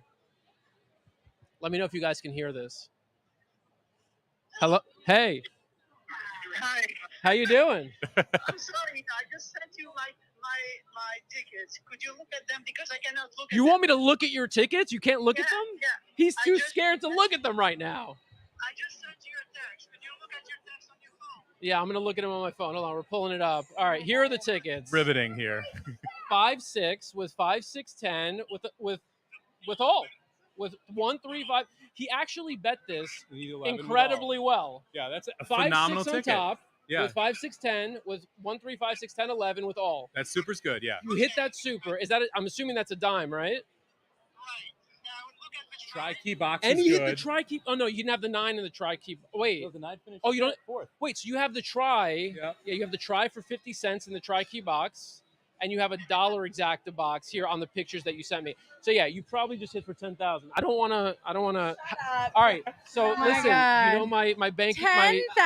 You know my routing number. You have it? What? Whoa. Hey. Thank you. He said. Wait, you want to thank Rachel? All right. Thank you, Rachel. You're welcome. All right, how much are you sending her? Whatever she wants, he says. I'll take the whole purse. All right, love you. We'll talk soon. Crazy. All right, bye. All right, that's exciting. Wow. Have I yourself didn't a know day. that. I'm Like doing this- supers from now on. I'm doing. Every time you come, you see What's your something, you're Dan? like, wait, What's your dad's name? Max. I'm doing Max Supers now on. That works. Yeah. So cheap. I didn't know that for Literally such a the only high. one in the comments, right? We have like hundreds of people watching. He's the only one commenting. Everyone's like, what is going on? All right, so is it official? official, All right, yeah. let's look at these payouts. I'm excited. I mean, I don't want to be disappointed, but let's see what these payouts are. He is a very conservative bettor, my dad. Love that. And so to hit this is Big. pretty big. A phenomenal ticket structure. All right, let's Just give see. him some credit on that super. Yeah. Like really well played there. 50-cent trifecta, $1,197. 10-cent super, $4,335.90. A $6,000 payday right there. You had the exacta too. And he bet in total these bets. Oh wait, and I didn't include the exacta. In the exacta, he picked up another $80 for $1. He bet here 30. $80. I'm guessing that's probably a $30 ticket. Right around there. He bet $72 and he won what, $6,500? That's not bad. That's Good ROI That's right my dad. there. That's a That's good my ROI. dad. That's my I dad. mean, there is nothing like horse racing for return on investment. Right? Nothing. You can't. I mean, to bet sports like that, you need Yeah. an absolute miracle. Yeah. This does have. It happens all the time. And we talked about it today. This felt like we showed you the replays of all the favorites winning. This felt like the day where you were going to have long shots, and they came out. You have very competitive fields, and you had the best horses get terrible post draws. Yeah. And that kind of just plays into these prices coming. You saw Cyberknife breaking from the 10, Cityman and Ivar breaking from the 10 and 12. It is tough. Even the favorite in the Philly and Mare Turf breaking for the 9-hole. It's tough to win from the outside. So you have competitive fields with horses that are at a disadvantage. It plays to prices. And that's what we saw all day today, just consistently seeing horses between 5 and 15 to 1 winning races. Yeah. Incredible. It's been an amazing day. So let's see. What do we have for the glasses here? Is this me? We got to toast this thing off. Let's grab that thing. We got to do a little refill. Still a refill. Everyone who tuned in, thank you so much. This has been a ton of fun. And we've had so many different perspectives. Like watching your interview with Brian was spectacular. Oh, yeah. Gave us a complete There he is. There he is. I was just complimenting him. There he is. Yeah. That interview We're was just talking amazing. about you. Different perspective there. We saw inside the Carousel Club. Yes. We've talked Smoked betting. cigars. We smoked cigars. Your breath is going to be smelling like and I cigar had forever. garlic for lunch, so Yeah. Just wait until tomorrow morning. It's the worst Well, part of a cigar. Yeah. You spilled that on me, I'll kill you. I did spill it on you? No, I'm just kidding. Are we going to the Carousel Club? Yeah. Now we're Need a going to refill? see Kygo and OneRepublic.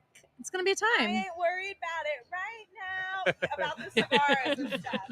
Again, my secondhand smoke inhalation is going to hit me like a ton of bricks when I'm boarding the flight with everyone back. You're- tonight?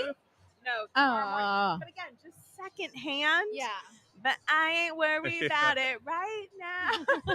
Bring her up during the show. Let's go. This is good. Get me up on stage. I'm ready. Well, this kind of starts horse racing season. It does. Pegasus. So here's to a great 2023 horse racing season.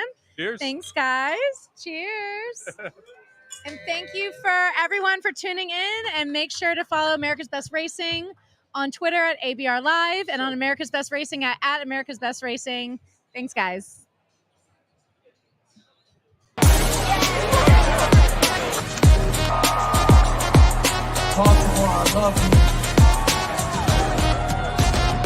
Joey Molinaro. Joy Taylor, television and radio host.